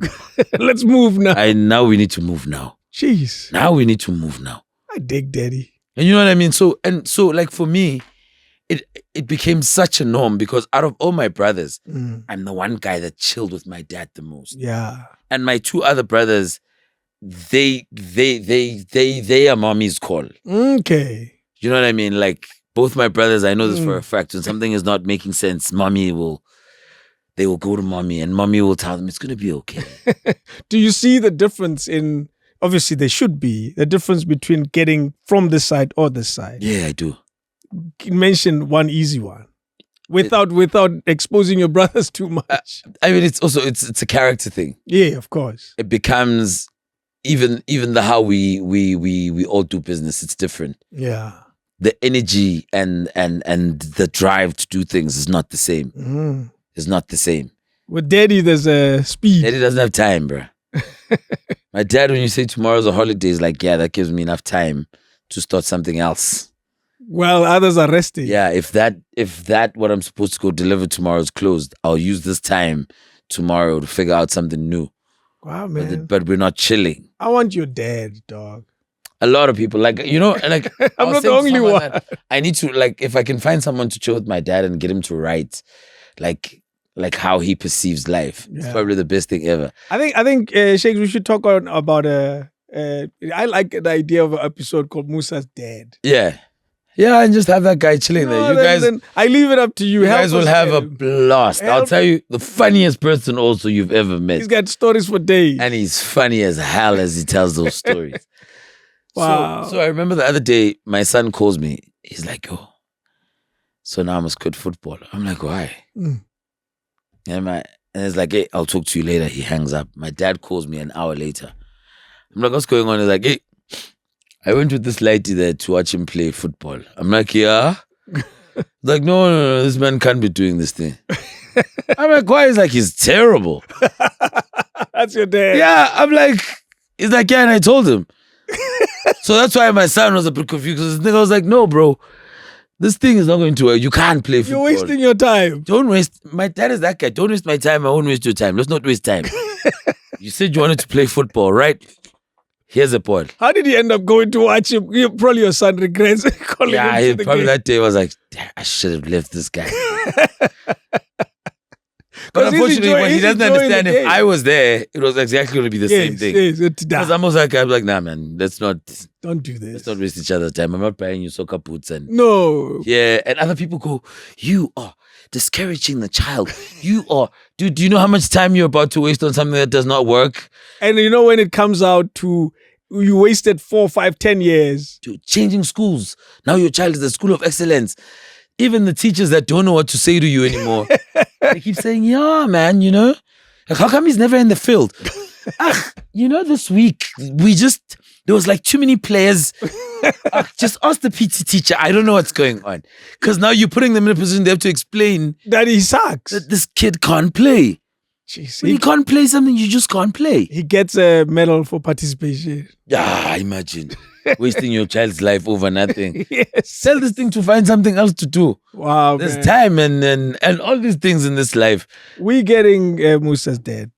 Definitely. That's a plan. And I kind of like the plan. Let us make it happen. Let us document his story now here. Yes. On this platform. I would love to have him on a platform where he actually, a lot of people are probably going to have like a different perception about a lot of things in life. Yeah, so after that. I promise you, because that guy doesn't have time for nothing. So much is cut. Is he proud of what you've done musically? He is. Yeah. He is. For him, after I won Idols, it was like, my job here is done. Okay. Yeah. You know what I mean? For my dad, because after all the criticism, after everyone has spoken, hey, man, how could you let your child just drop out of school? Yes. Look, now they don't even know what they're doing. And he's like, nah, this kid said he wanted to sing, man. Let's let him sing. Even my mother, no. Now this and your mother being a teacher, it's like, hey, my yeah, it's the worst. Yeah, now even there are family members who are sitting behind him going, you see? Ninzan. You see what you're doing? The child now is not doing anything. So for my dad, it was always like the day I won Idols, for him, it was like, say something now. There he is. Yeah, for my dad, it was like, you said what? You said I'm throwing a kid's future. What? What has your kid done? Where does your kid work? Just by the way. I got an artist now. You know what I mean? So for him, it was, and that's why that moment kept replaying in his head. Like when he saw, even the day I was announced the winner, he broke through the crowd. Like, wow. I just don't know if Idols could give me that video. He broke through the crowd just to make sure that he's the first person I see in front. Jeez, man. And for him, it was like, thank you, dog. Because for him, it was like graduation day. No, it is. The very same celebration that parents do. It was like graduation day. Like, Jesus Christ, this nigga got his graduation. Done. Now I can let him be. If he fails from here, it's not me. Yeah. It's not me. Wow, man. Yeah. Do you know, it's interesting the way you say it with the father's love and achievement, because Tina, we live a life of a graduation date. Yeah. Where they sing on stage and Yeah. I've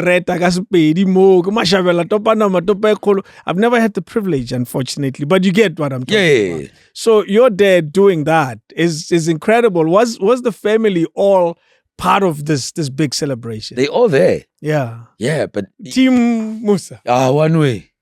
With a lot of people, man, that were a part of my life. Like I say to you, I've had if I would sit here, it would probably be like the whole day because there are parts of, like, I'm giving you bits, snippets here and there. I'm not giving you a life and era of my life with WHP. You know what I mean? Yes. Jabba and I at some point were really close. Like, I'm not giving you, What? like, it's, yeah.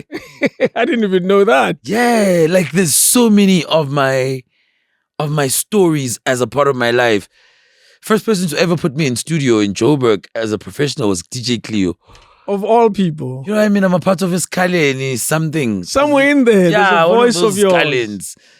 You know what I mean? Like, I've been at it, man, you know, and doing like many different little things, having a lot of different people and a lot of people who wrote.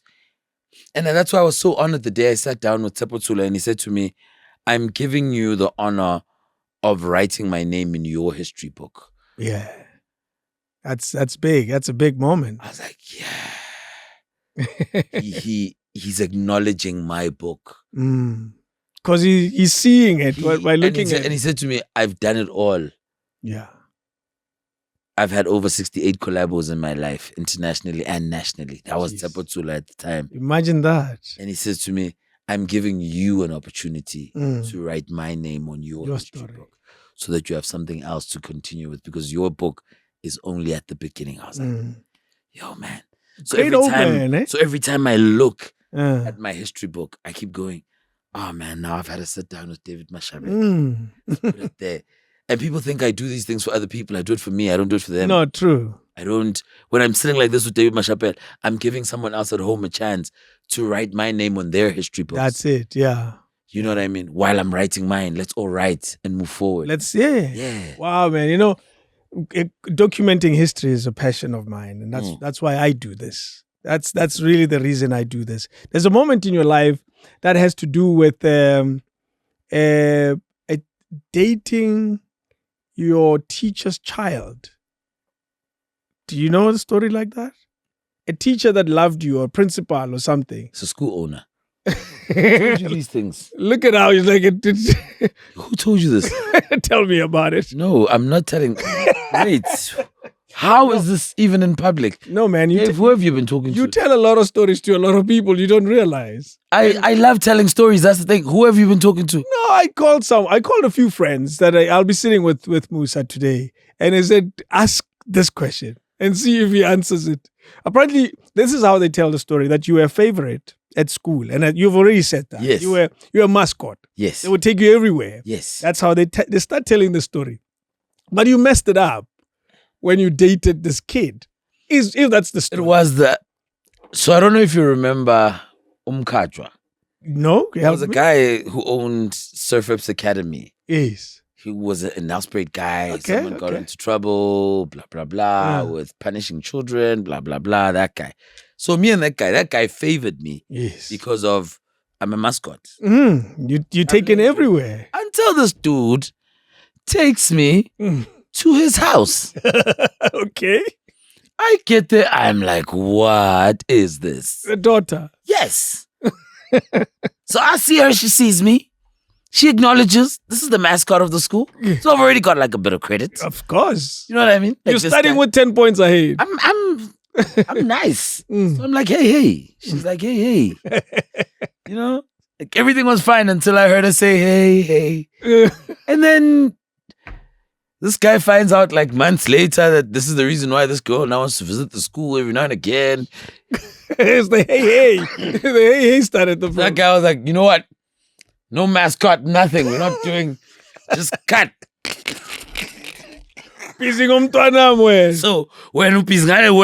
So now he only realizes later why I ended up not having a problem being taken to Nelspruit because then he doesn't book a hotel for me. I sleep over at his house. Now he goes, that's why this kid is okay with this. He actually wants it. Now the daughter is starting to say, when you are doing these things, can I please come with you? Oh, no. He wants to go with daddy. And daddy goes, so you guys want to support the business? Kid is like, yeah. And daddy's like, then let's go. So daddy realizes like this whole damn time, these kids have been figuring out a way of being together. Wow, you see, that's exactly how they tell the story. So I just came back the following year. I was like getting ready. as the mascots go. Yeah. All right, schools are about to close. Where we going? Where we going? They're like, we're not going nowhere. No, never. I suck food. When? In fact, Puma was quiet. I was like, jeez. Just for dating? Really? Do you know where she is now? Actually not. I bumped into her Yeah. at an Afro Traction show in Nelspruit when he was doing his birthday a couple of years ago. I think 4 years ago. Okay. And I was like, yo, man. She was like, yo. I was like, yo. Hey, you're studying again. Yeah, but this time she was like, yo. I was like, nah. Okay. She was like, yo. I was like, nah, I'm all grown now. You very grown. I was like, nah, because she changed. Of course. A lot. Happens. Life happens. You know what I mean? Like an old school friend of mine, I didn't see her until the other day. She bumped into me and she was like, hey, how are you? I'm like, good. Who you? How are you? She's like, hey, man, I was like, what the hell happened to you? You're mean. And no, You're mean. I need to be. You need a filter. Yeah, sometimes because I say what happens in my mind. Your brain is quicker than your mouth. Yeah, so or is it the other way around? Your mouth is quicker than yeah, your brain. because I looked at her, I was like, who are you? She was like, Musa, you don't know. I was like, nah. When she said her name, I was like, God damn, this you? You must never do that. I was like, nah, man. How are you though? You should say you look good. Nah, I can't. Nah. We must stop that thing. No, you can't be walking around telling people they lolook bad. I didn't say you look bad. I just said this you. Do you want to know something? You reflected that they don't look good. No, when I say is this you? Like I'm not saying you look bad. I'm just thinking, is this you? Is that me? Yeah, you know what I mean? Like, so this you? And then you go, yeah, and then I go, yeah. I don't say anything else. I don't say you look bad or you look. I just go, yeah. I've never done this before. You can put on the comments if you think he says he looks bad or good. I didn't say anything. I just said, is this you? And then you go, yes. And then I go, yay. Yeah, how you been? I just leave it there. So see, life's been tough on you, man. Yeah, I'm like, yeah, man, but you good. Jeez, yeah. You know, like, I mean, people also, man, you know. No, of course. People must learn to take care of themselves. Sometimes we are, no, man. No, I hate being put in a position where you have to lie. Yeah, now you must say, I'm the one that's saying something bad about you. Like, you didn't know your weight when you left the house. There's an episode of Seinfeld where the kid, the little newborn child is ugly. And they can't say, you don't say that about a umntwana omusha nje. Yeah. Your child is ugly. Yeah. So in that case, it's not a matter of people taking care of themselves, just circumstances. No, but also, you know, right. I come from a family where my aunts, my mom, you gonna get it. Really?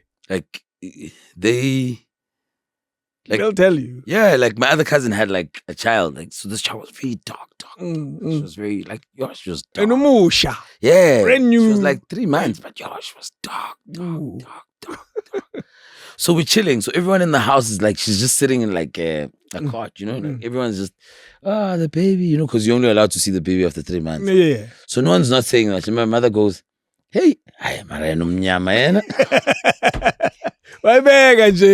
because as a family, we're not used to holding up things for too long.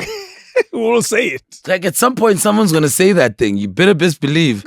If you know that you're umntwana kumnyama, you say it first. If you don't want no one to say it, say it first. And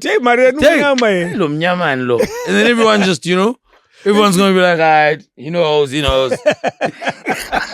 I like how you say he knows. Like people don't know when umntwana umnyama uthi. Abanye deny it. Abanye bathi makakhulu uzoba right.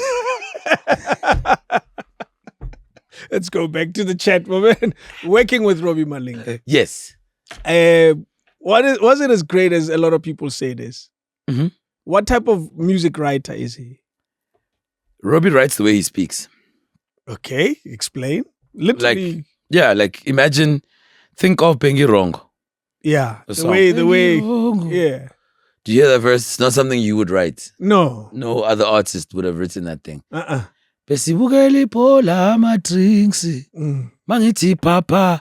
Whoever you putting that in, already putting that in a verse and saying yo leli verse lam. Mangiti papa.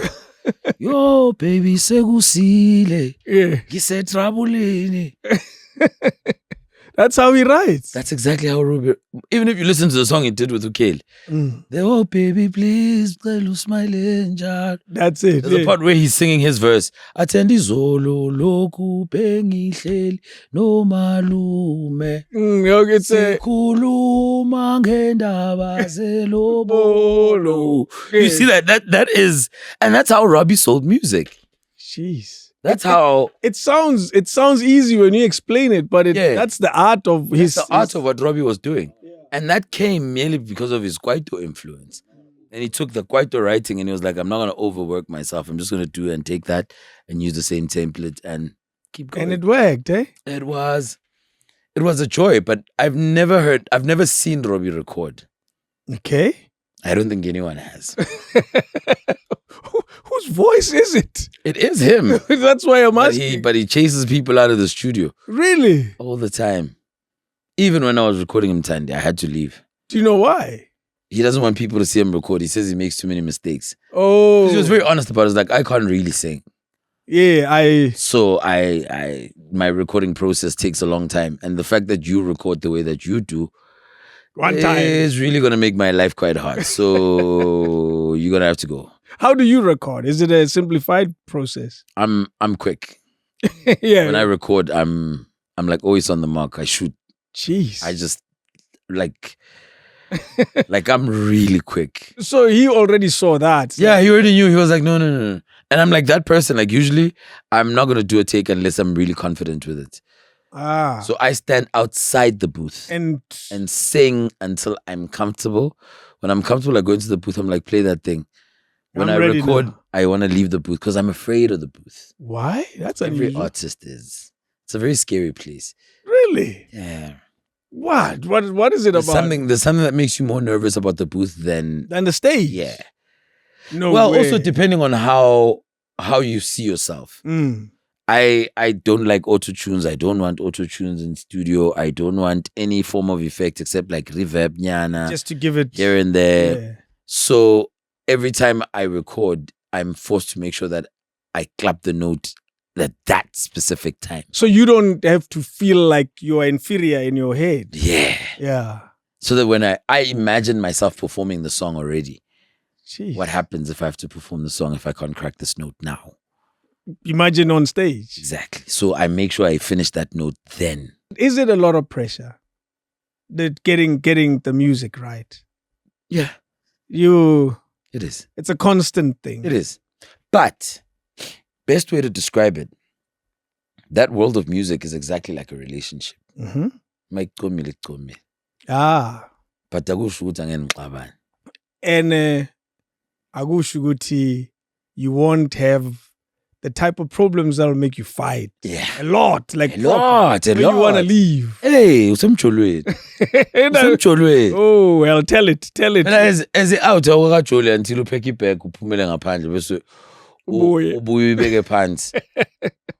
Yeah. Ugcina sothi enhle khona uqala mangiphuma la endlini yaphi. And uyubonile uphuma akasho lutho. Uyazi akukho la uzoya khona. Uzobuya. So nijole that long enough ukuthi lo ngiyamaza ngeke ayindawo lo. Uphuma ubuye ubeke ibag. Ngizahamba. Bathi awumeleni kanti? Cha ngeke ngizodinwa ukukhuphuka uyobeka ibag upstairs. It's that thing umjolo. Nini ufila ngathi uyakujolela. Jeez. Angashongo nix. No. Ukuthi uthulile nje. Bese la cabangeni. Chobathule kanje kaze ungicabangelani. So it's one of those things. Wow, man. Umjolo this thing. Do you think if umjolo different people we date behave differently? When your relationship with music, how does it treat you? Is it a good chick for you? Yeah, she is. Yeah. And you must know, like mona chere sharp we want to go to Okay. Ichere kwatisa ichere yako. Ngoba menga kwatiswa ufuthi kwatisa ipari yayo. Kunomuntu okwatayo somewhere. Beka ngeke ube nechere ungakwati. Angeke, David. There's no way. Uyajola ukwati. Akuthi kusichire yakho. Hlala kumnandi. Kusichire yakho leyo. Kunobhari. Yacho mongahlangana wonke amachite ebha manje. Mongangena nje bazochayisa esipanini baye emabha. Mawufika umbuzo mfana wahlala ungayendli. I'm just waiting for that wife to calm down. Even white people. Or to sleep. Yeah, like kongobu yazi mawungena endlini. Jesus Christ. But he made yakho leyo. Yeah. So many relationship yami naneshandisi ngiyibona ngaloko. Ngokuzitshela ukuthi siyacruiser. Kumnandi. Kuyaliwa tsho.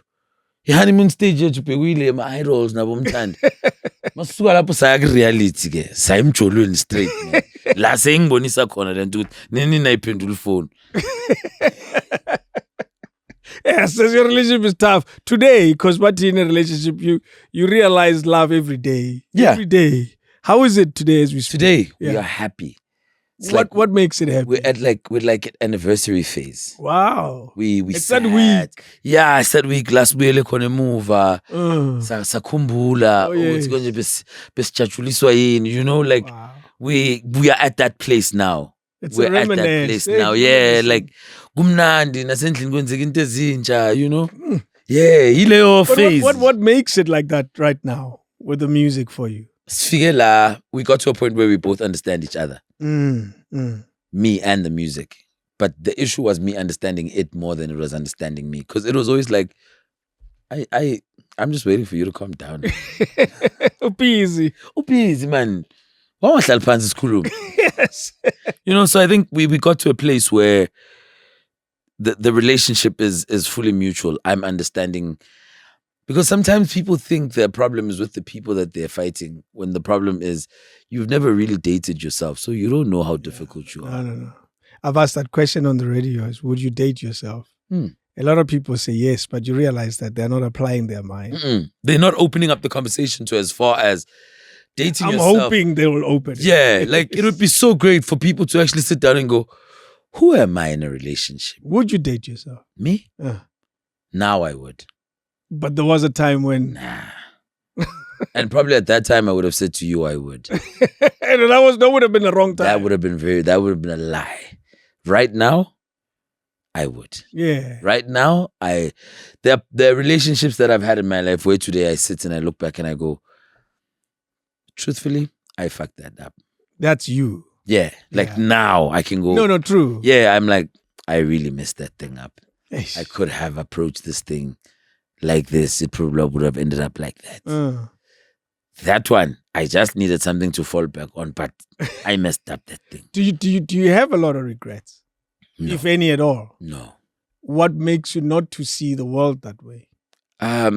Because for me, everything is a learning curve. The reality of everything. The older I become, I understand that there's many things I would not have seen or achieved today if I didn't go through that place of messing up, of playing around with money.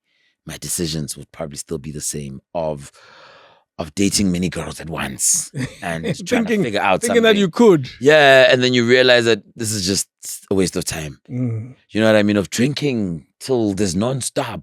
Yes. At some point, I was known as the party guy. What? Really? Yeah. Ujibafuna ukugroover.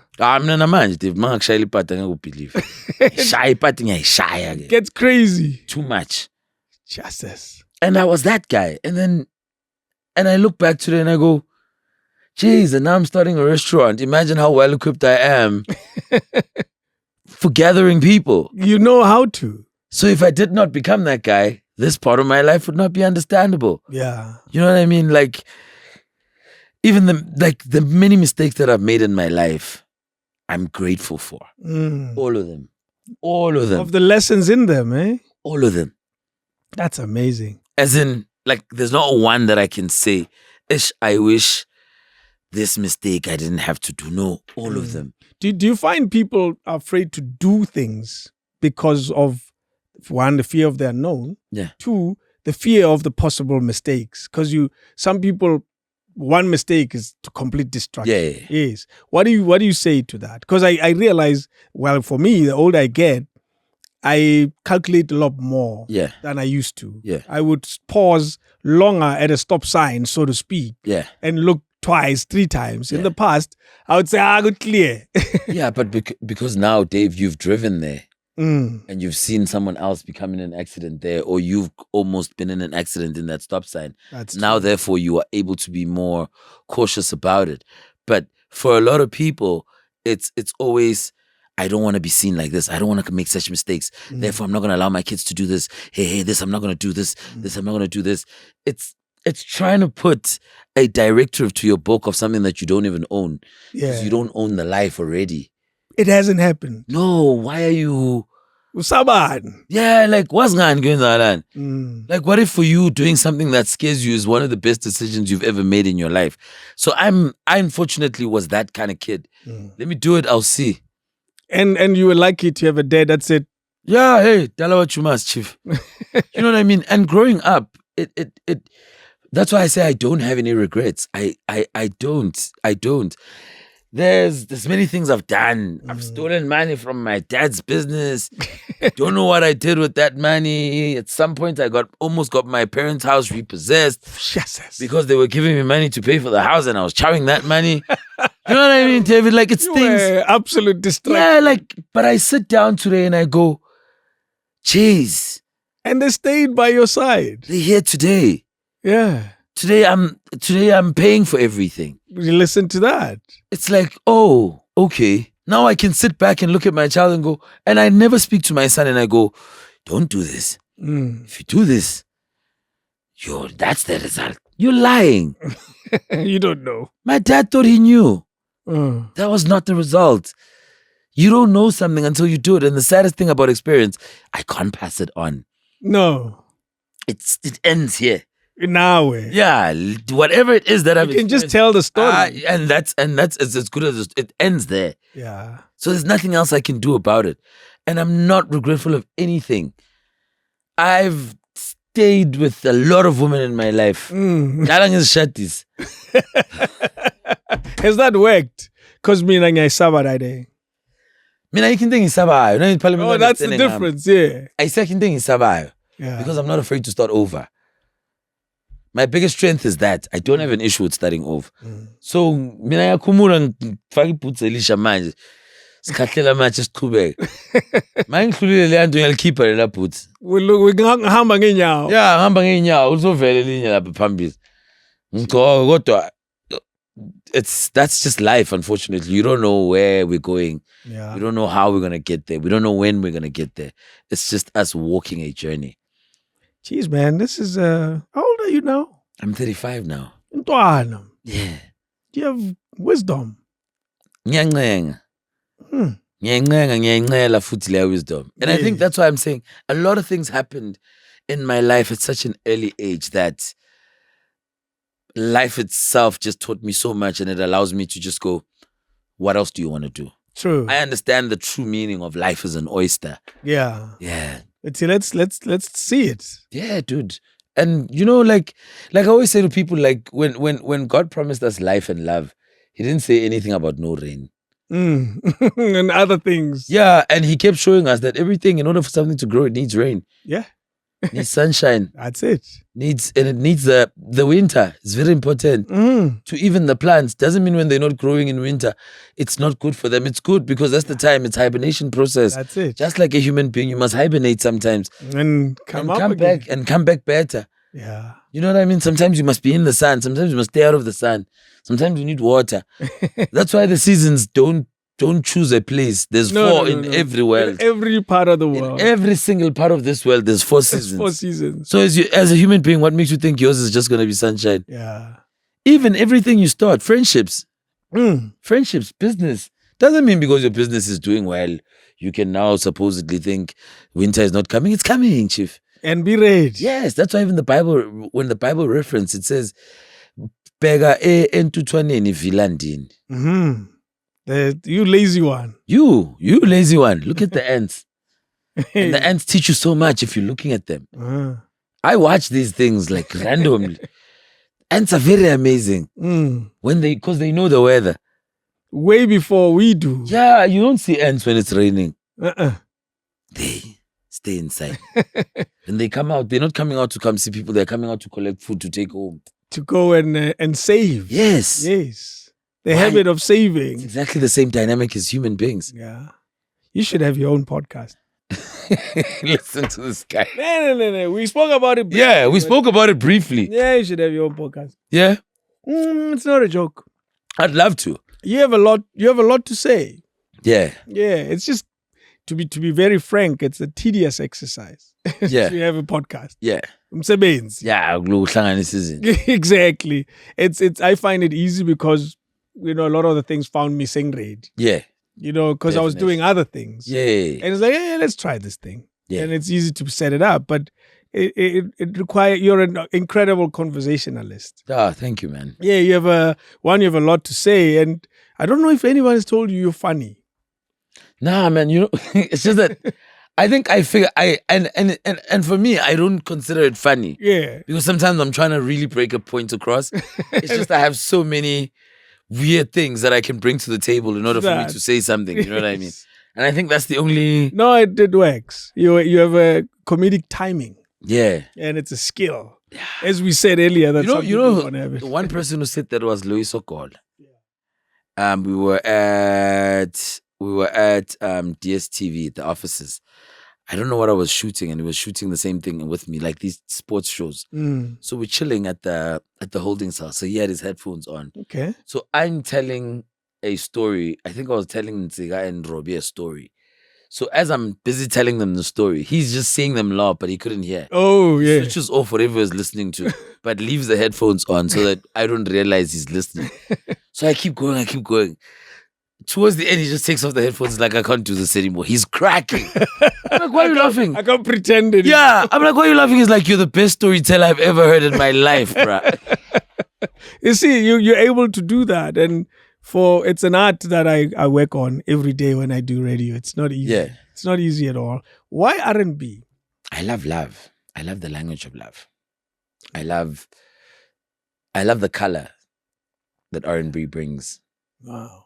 It's probably it's a velvety type of thing. You know what I mean? Like Smooth. It's very smooth. Yeah. It captures a 5-year-old and makes them fall in love and they don't even know what's going on. You know what I mean? They feel something. Yeah, where they just but they don't know what's going on. They 5. Yeah. It's a language for me that I speak very well and I pride myself with. A lot of people have asked me why I write about love.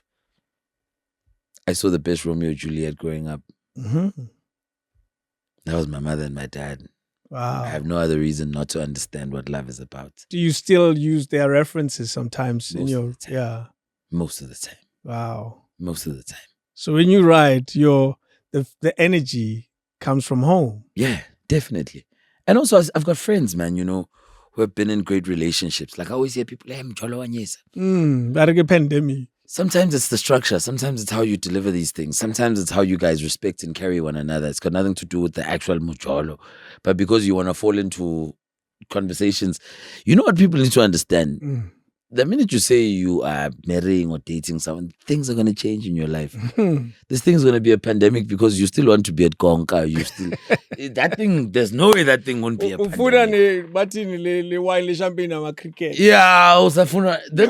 No. Phumile lapho. Life yakho ayisakuvumeli. Ukuthi, you know what I mean? You can do that thing once in a while, but you can't be there every weekend. Oh, ngahamba naye. Yeah, but nakhona can't be every weekend because nezinkinga zomndeni. Phela mawusemndeni kuneyinkinga zomndeni. Yeah. Akusizokudlala futhi lezo. Yeah. Yabona yiko abantu le jolling phase. Abantu ba happy ngayo. Angithi uhlala kwakho Dave. Ngihlala kwami. Ngiyacheck. Ngiyeza ngizokubona nje nezinkinga mawungitshela izinkinga zakho awube open. Baby yazi nginkinga yana 1.5. Yabo? Ngishiya 1.5. Siyaqhubeka. Serious manje. Yes.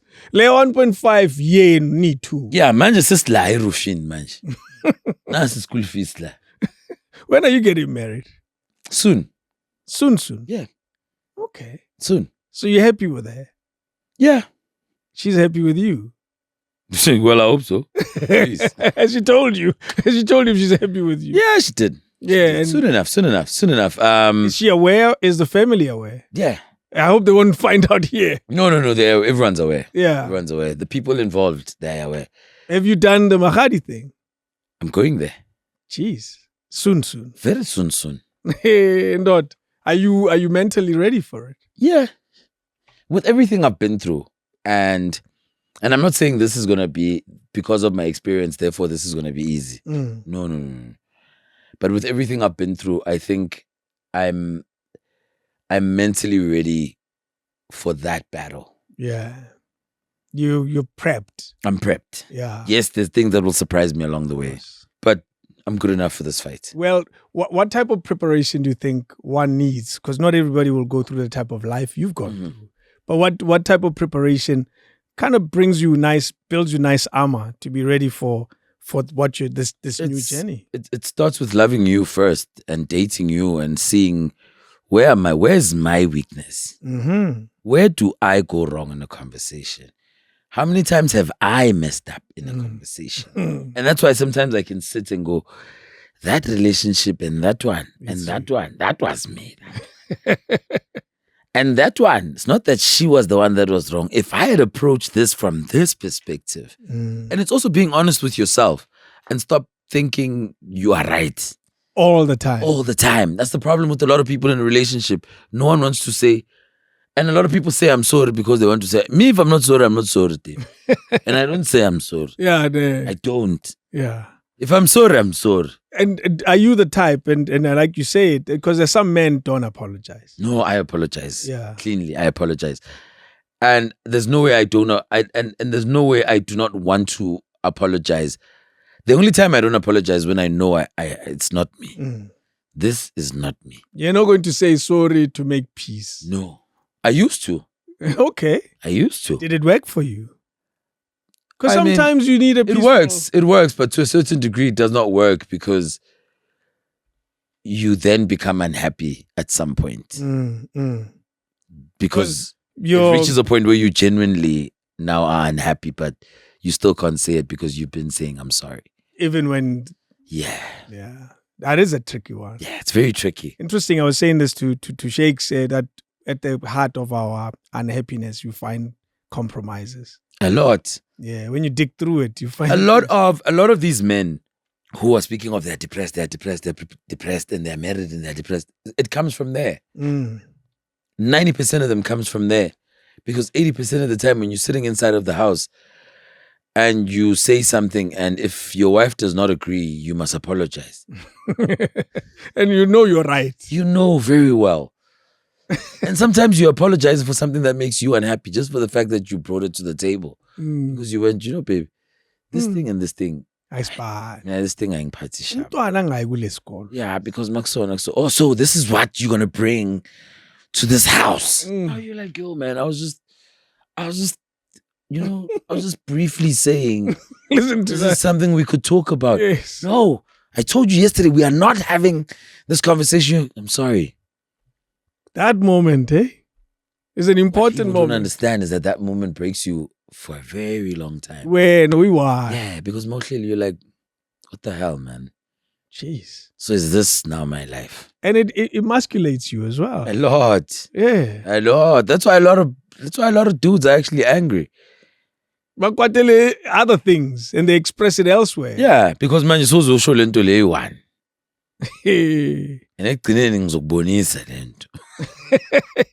Wow, man. Yeah. You just decoded GBV. Yeah, but I think to some of it, it's like that. Like you must understand that as a lot of people say, hey, this thing is drilled into a person's mind. It's not. You as a man wanting to take care, you are not taught that thing. No. It's an instinct. True. It's godly. It comes when the moment calls. That's what I'm saying. It's godly. Yeah. Do you know what I mean? It's like sex. That's it. You growing up and being horny, it's not like you saw something the first time you were horny. No. You just woke up, you're like, what? What's going on? What's going on? Is this supposed to be happening, ma? Kids do that. Do you know what I mean? I don't know what's going on. It's and people want to treat it as if it's something else that it's not. Like it's when you if you're a guy and you have a younger sister, by the time she's 15 and you're 20, she still feels like you owe her an explanation at that point already. Without you even having to teach her anything. And yet you are 5 years older. Yeah. It's like, yo, I don't like this thing. You come up so. And you're like, what? Who are you? Who is this child? Yes.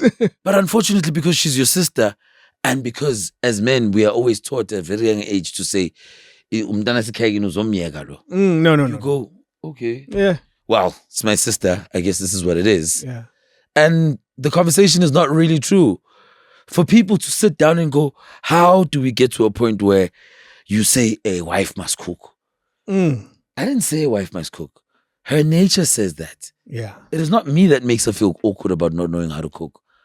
It's her. That's feeling that way. It's natural. It is natural of women to want to take care. And be nurturing. Yes. And that's who they are. Yes, if you don't feel like that at some point as a woman, that's great for you.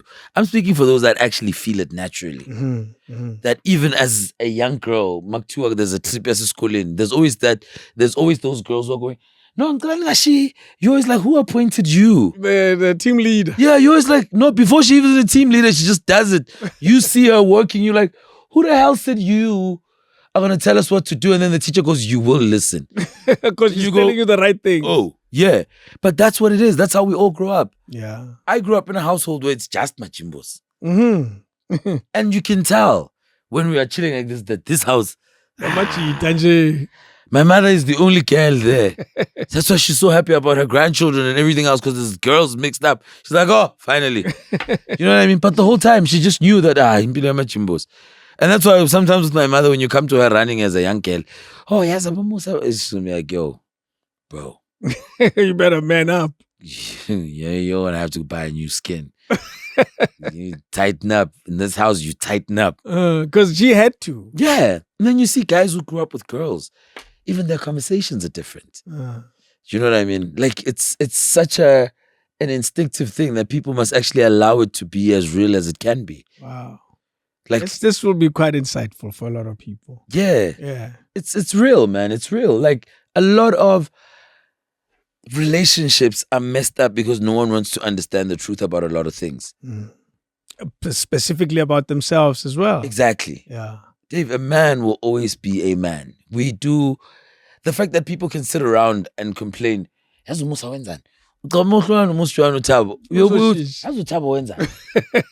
if you sit down years later, these people have been doing the same old thing. In history, you'll find history of the same behavior. I'm away to Dave. Yes.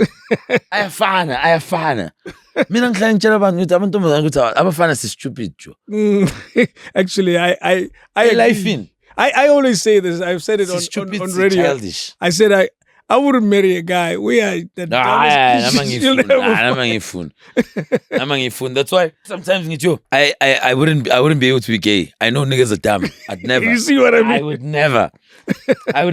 A nigga. I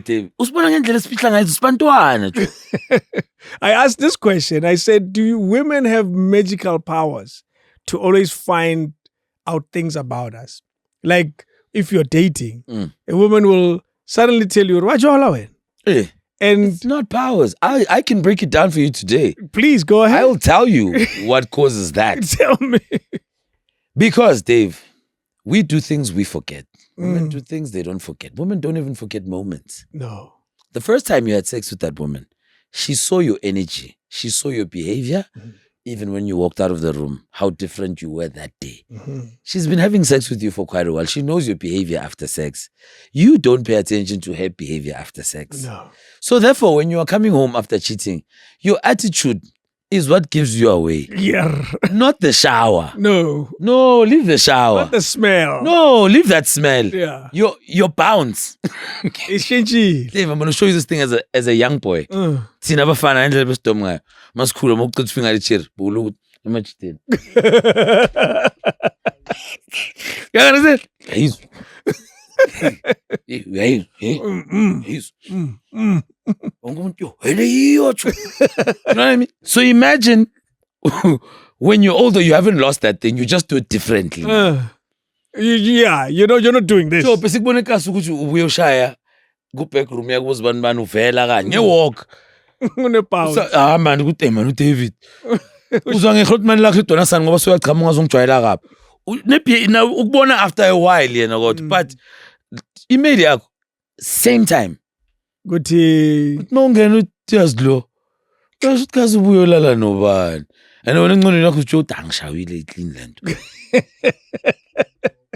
Clean job. Uzwakala tone thina njengoba ngichaze siyingane thina. And until abafazi understand thina siyingane. And into zethu sizenza has change. It's not magical power. No, we are the problem. We are the problem, and we don't change, David. We just don't see it. Sometimes we think we are changing. Yes. And when you are changing, yiko bakubona ngeoutfit. Ngathi ubonwa yimi ngumngane wakho mongathola ichallenge ngitaba. Wena wabele awuthi seshaya amaGucci nama kwenze njani? Ama-shirt manje. Mantwana manje indaba manje yabo izinto ziyashintsha. Ngiyazi nalapho ngithi ubani lo mntwana obhizi ngaye. Ayifana ngithole umunye umntwana. Hey, nice. Ufanele keep up in standard. Yeah, namanje lo mntwana John nini unokuvela atibamba kanje. Nami vele sengiyashaya ngizothini indoda. You understand? It's like usibona la ukuthi bantwana. Even the smell changes, so many things. Everything about you changes. Everything. Just. Thina ngalendlela esibantwana ngayo. We can't even keep up with our own program njengomntwana ngempela. Yeah. Ichere yakho iyakwazi ukuthi nangabe uyijwayeza ukuthi ekseni yageza ebusuku yageza kanje. Izoyicreate leyo pattern and wena akuyibona ngithi. Because awumnakanga. Yeah. Generally when we happy ukuthi fro yami lana. Yena ukunakile kamampela. Ukuthi uyageza or ugezi. Dave makabuye esipanini. Usually if uchayisa ngo3 zodlula shuthe kanje that means latest his home is 6:30 makafika endlini uqala enze kanje bese enze kanje. That's why they know you better than yourself. Enze kanje. Because they're just looking. Dude, lo muntu ukhona ukukutshela ukuthi hayi ungamphakele into kanje akayithandi mphakele lokho. And you have never said it because uhlala uyishiye platini. Urealize ngalokho into akayithandi. Then akasayipay. Then uyayiyekela. Wenza lezi zinto wena ozithandayo. Yiko favorite meal yakhe yaziwa wena yakhe wena uyazi. Awuyazi. Ne drink yakhe awuyazi. I'm trying to think. No. Yeah, awuyazi. Even if and uzohlala kutshela phe ngihlala ngikutshela nje. And ukutshelile ke yena wena awukazi umtshela. Athi phe ngihlala ngikutshela nje ukuthi mina ngiprefera if ayikho and then that's why ngiphuza. Ngithi mina ngibona last week uphethe ancestral bengazi ukuthi yini ushintshile. Yeah, awusayiphuza ancestral baby ngicela ngiphuza ancestral. Ngoba ngithengele uwe le yanto last week. Oh! Usibona, we understand, but yena should always know ukuthi musiphuza lokho mangaphuza lokuphuza lokho. If ayikho lento le, hayi angeke azaphuza. So they pay attention way better than every single thing. Detail for detail. Justice. They are looking at you. We will never win this battle. No, you won't. So the minute you are doing something outside of the norm, it is easy for her to go, Wajola ne?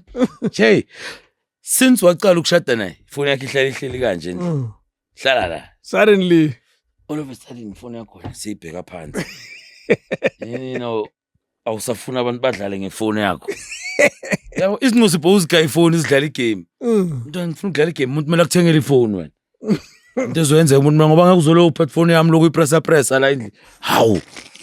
Lo muntu walwa ngefone ngakimini khona into ekhona lapha efonini lapha. Akungiboneke phone bathi walethela le phone and uyakutesta lesikhathi ucelethela ifone yakho. This whole time ngifuna ukuthatha isithombe ifone yakho ithatha isithombe ezihle. This whole time bekathi ngicela ngiyisifona yakho ukuthi isithombe uvela uthi manje ngicela ifone yakho wenzani ifone yakho yabona into la endlini ukuthi umuntu sesizodlala manje umuntu nomuntu akabe nefone yakhe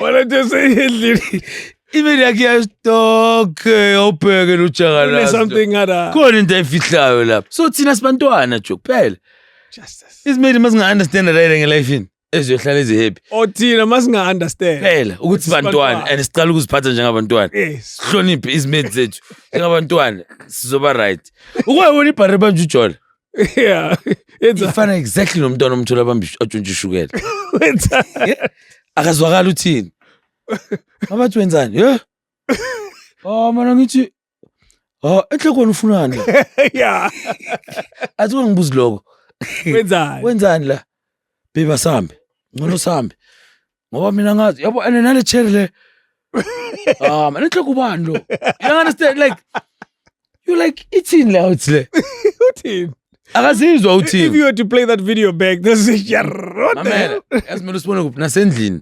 Ma explain. Lesa story sakho. Ma ufuna ukubona ukuthi lo muntu ingane imbuza after 2 months. Yeah. Uthi enhle ukuthi kwenzakaleni ngalela ngona David. Liphilanga manje. Ukhohlile. Ngathi wena uthi ubo David bakulandelana ngazi naye kuphi. Uthe kwenzakaleni. Yabona into zakudala. Wow, let into that. Wow, kushuthi wena wakacoli kahle. Utho grand. Yeah, akuthi sikhulumile ngalento. Wathi phelile. Manje wawivusa. Ukhohliwe la manje ukhohliwa akasazi ukutheni ngalela. Ungqona iblock. Yeah, so ngona iblock. Most of the time ibhari mayikura. Yabona David, awuthi nje mofuna uyibona ukuthi innocent ngamampela. Uyisukele ukuthi iyajoli ngajoli. Yes. Yazi uyibona ne-energy. Yeah. Wena njengoba ungijolelo vela qalile uyahlanya wena.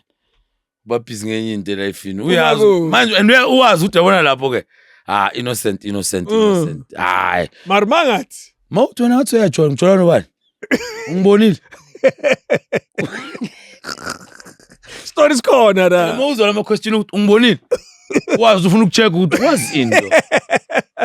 Uyibonile yini lento ngempela? Look at those two questions. Ngijola nobani? Yeah. Check igama. Yeah. Ungibonile ufuna ama details. Yeah. Mara mangajoli mawucala ukuthi wena soyajola wena vela da. Nangasikhathi silani namhlanje. Wow, man. Ofuzwa ngeanje yabona awuthi mase ithi ngijola nawe. Ngijolelo ngijoliswa wazi ukuthi hayi into zenu ziyaflow. The day uvuya futhi uthi wena soyajola wena. Enhle yini lento yakho yokuloku ukuthi mina ngiyajola. Ngijola nobani enhle? Wazi ukuthi keep taking ikhona. There's something there. Ikhona leyo ndaba. Jeez, man. You have decoded the challenges that men struggle with every day. Women struggle with every day. Yeah, every day. Yeah. Every day. And you know what's funny is men know. Men know. This constant behavior. Yeah, because yithi senza lento. Yeah. Just nathi asike aware ukuthi bantwana ngoba sifuna uba abantu abadala sibantwana, yabo. Do we ever grow as men? We stay this childlike forever. Wow, you may change the things oganga ngazo but akuye ukuganga. Angithi uyabona manje makhehla dalo nokuza khala ubha kitchen. Wenza nophe ngithi ngizama ukucheck ukuthi le gezi la. Yes, man. Have you never heard of that? Amakhehla amadala hlezi ikhonto abayiphulile nje endlini. Hlala ekhuzo and naye mongathi uyabheka ne. That's why ngiwathanda amakhaphula amadala bayakubonisa ireality ukuthi umuntu angeke uvelele into yakho leyo ushadile. Yeah. Ungamane uyishiye manje naleyo hlangana yinet so. Abogogo bahlale barasela bomkhulu koyinaka leyo nto. Yeah, I have seen one. I won't mention. So wenzani manje lapho? No, I won't mention names. It's a quite a prominent figure. Older. Yeah. Kumfazi amthethisa ndoda. Athi Lamon. Yeah.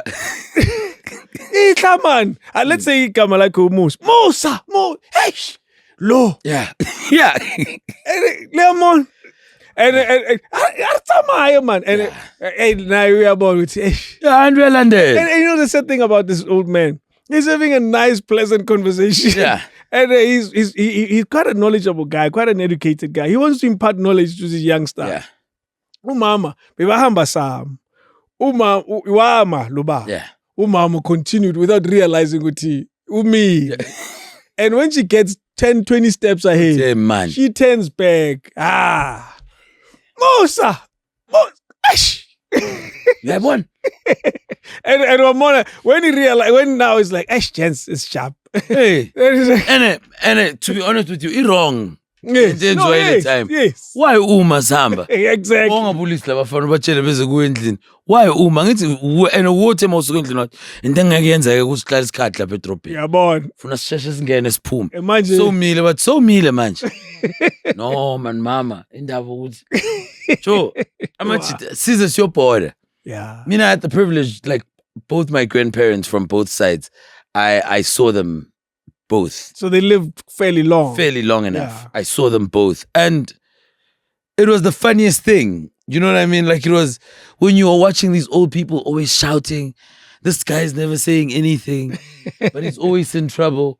And sometimes you go, he's always in trouble. Yeah, bamhlupa yazi umkhulu. Mongahlala umbheka umkhulu la lonke you're going to go, why umkhulenza lento yenza? Yiyo lento yenza bamthethisa. Now you're looking at him alone with it. Yeah, you're like, this guy. So we don't, man. We don't. We just grow older. We may carry a lot of knowledge about life itself and other things.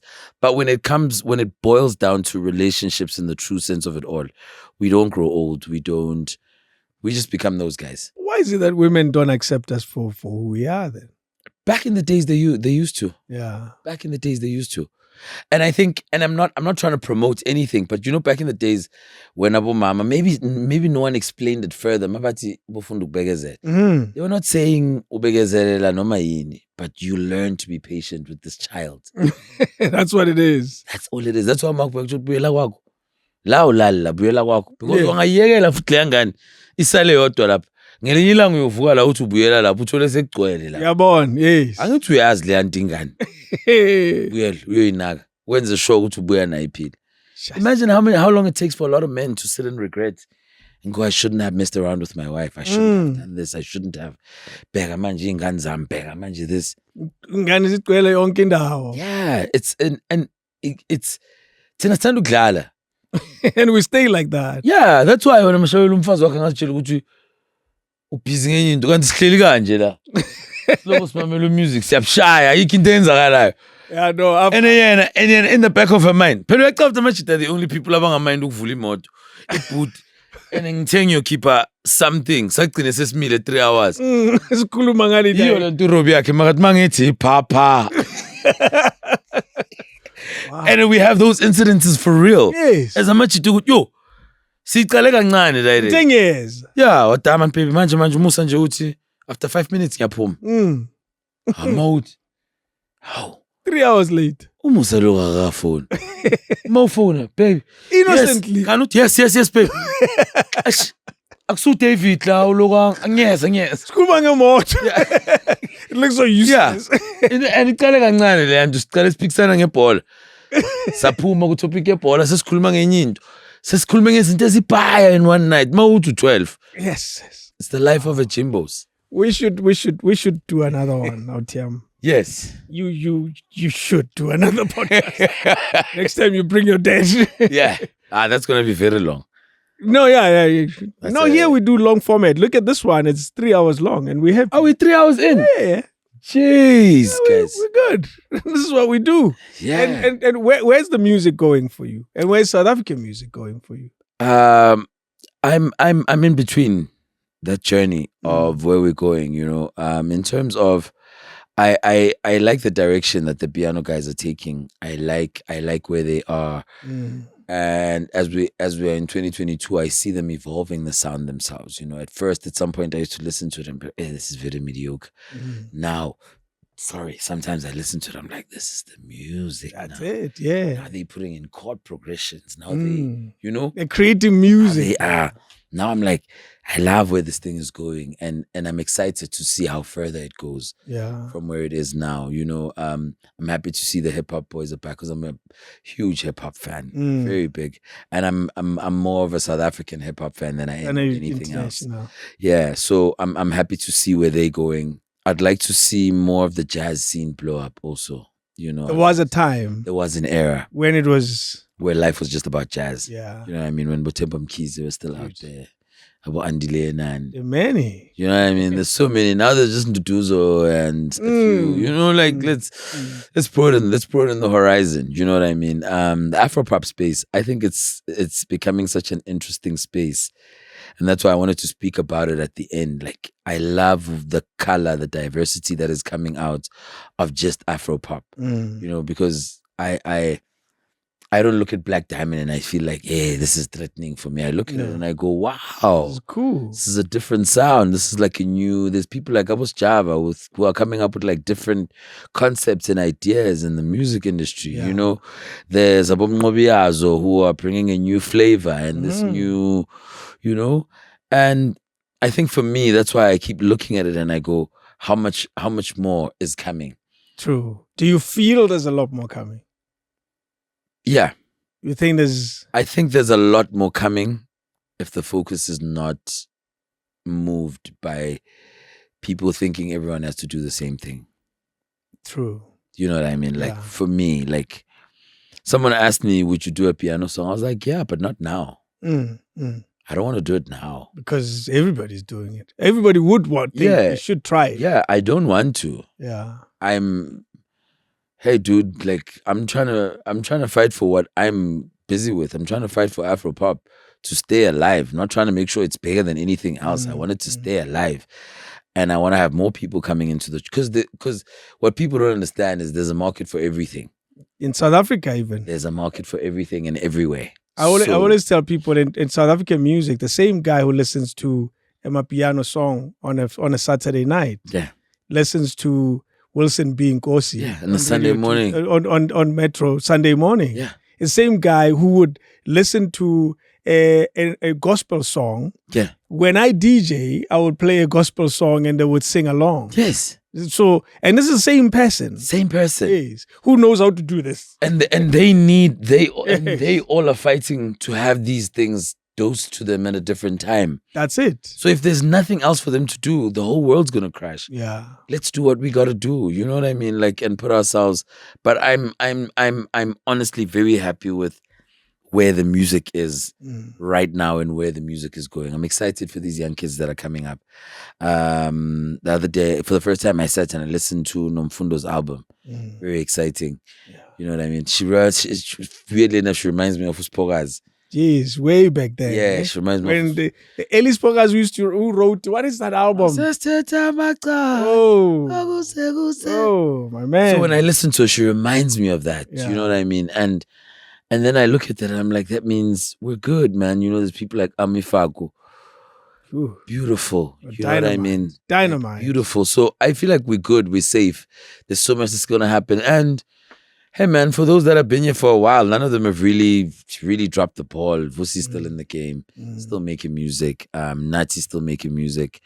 Dando's has a hit that I play all the time. Dando's still making music. My darling, the best vocalist for me in this country, Tandy. So you know what I mean? She's still in the game. And I just feel like it's just about collecting everything and everyone and just making sure that everyone knows that the game is still theirs. The game is still open.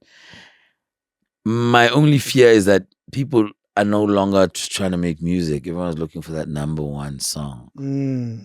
And that's where... What created that pressure? That's where the delay of numbers, people focused more on numbers and people left the music. Yeah. Even record labels made us feel that way, to be quite honest with you. Record labels were looking for that number one song that's going to be... And I get it. They need to pay their bills. You know what I mean? I get because the business. And also because the money streams have changed. The money streams have changed. Everything has changed. So now everyone, that's why like artists are not even dropping albums anymore. It's about dropping a song. A single. If that song catches, we work. Let's look for another one. Let's look for another song. No one is interested in doing a body of work that people can say, I enjoyed this album from track 1 till track 10. Yeah.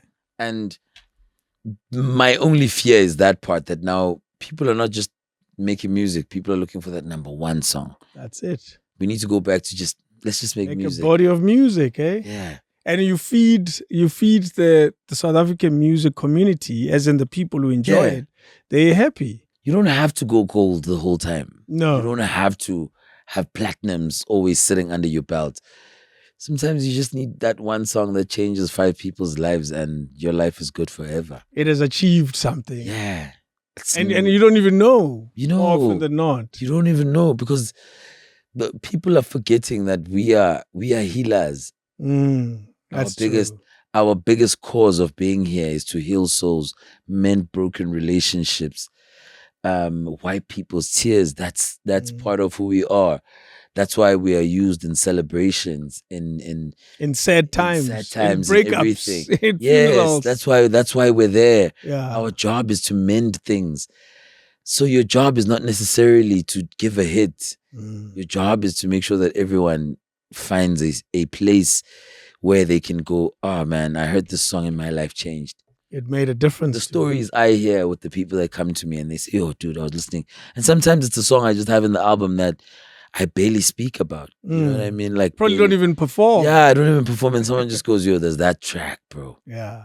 You know, I remember at the peak of Mtandi, like towards the end of 2016, where Mtandi was like at the highest peak, I met a lady at the airport. She's a janitor. Okay. So she sees me walking in. She runs to me. She leaves her mop. She runs to me. She grabs me. She says, I need you to, I want to go with you somewhere. We go to, there was still top CD. Oh, yes, at the airport. She walks in there. She takes the CD. She buys it. I sign it. Wow. And she says to me, the only reason why I'm buying the CD is for a song called Pesha Mlambo. And man, I was like, you're not even going to talk about like the songs that everyone. She's like, no, my daughter was playing this thing. And then she took her CD and left with it. Oh. So now I don't have the CD. But I promised myself, I'm only buying this thing the day I see you. And here you are buying this. I was like, for me, that was like, this is why I'm here. Those moments This is the reason I'm here. I'm not here to just become a superstar. I'm here. I want to be known for that. Like, I want to leave behind a legacy that follows me forever. Yeah. Do you know what I mean? My biggest dream is to have a legacy like Bob Marley. Jeez.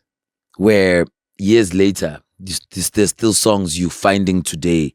That you say, I didn't know that. I didn't know this was. So is Bob Marley track this? They're like, yeah, this guy just rewrote the song. You're like, damn. What? You know what I mean? Having that much of a catalog. So funny how till today, there's a lot of people who see me, they are only dancing to Nomkita now. And it's been around a while. Man, I'm like, that song is 2016. We're in 2022. The song is still making waves. Yeah. That means the album that came after that still needs another 2 years to cook. Yes. Look at how far we're going. So if I stop the momentum, that means I've stopped the whole train of a generation that I need to capture and teach. Unless my life was taken. But if I'm here, why not? Let's just make music, man. What do you farm? Cannabis. Okay. Yes. Does it need a license? Yes. You have one? Yes. How do you get a license? I'm not sharing this on this platform. But it's legal and everything. Yes. Yes. If you're growing, not selling. If you I don't sell it as cannabis. I sell it as cannabis products. Yes. So meaning whoever I don't sell to people like on one-on-one. Of course. I was saying it's in town. I'll sell to it's in town. Yes. Like I sell to like distributors. Okay. But people like who make all sorts of different products. like people that make medicine. Exactly. All of that, those are the people I supply to. So it's that. I've got cows, yes, pigs, sheep, the whole thing. The whole shebang. The idea for me truly is, because my restaurant, I'm just doing Sunday chillases now. But once the restaurant is fully operational, I want every single produce of that restaurant to come from my farm. Wow. That's a big plan. That's a great plan. Yeah. So I'm hoping I'll have a butcher running in the next 2 months, so that butcher supplies my store. So I have a chain of a butcher. You control the entire value chain. Yeah. Jeez. And that way I'm able to sell food at a lesser price. Of course. Still give you more fun and more organic. Yes. Yeah. And why the passion for food? Man, I love bringing people together. So it's more the environment. Yeah, it's more the environment than anything. And I love, every time I'm chilling with my friends, I'm cooking, I'm doing something, or I'm buying meat for them. So I was like, might as well turn this into a business. Where is it now? Wildro Park. Okay. Yeah. Is there a nice audience of people? A very nice audience of people, but it's growing by the day. Actually, the first chillers was last week Sunday. Okay. Yeah, but so the salon is done. Yeah. That's what. So I'm still working on getting the restaurant up and running. Jeez. Create a whole thing. It's got a whole thing, man. It's got a sneaker cleaning shop inside. What?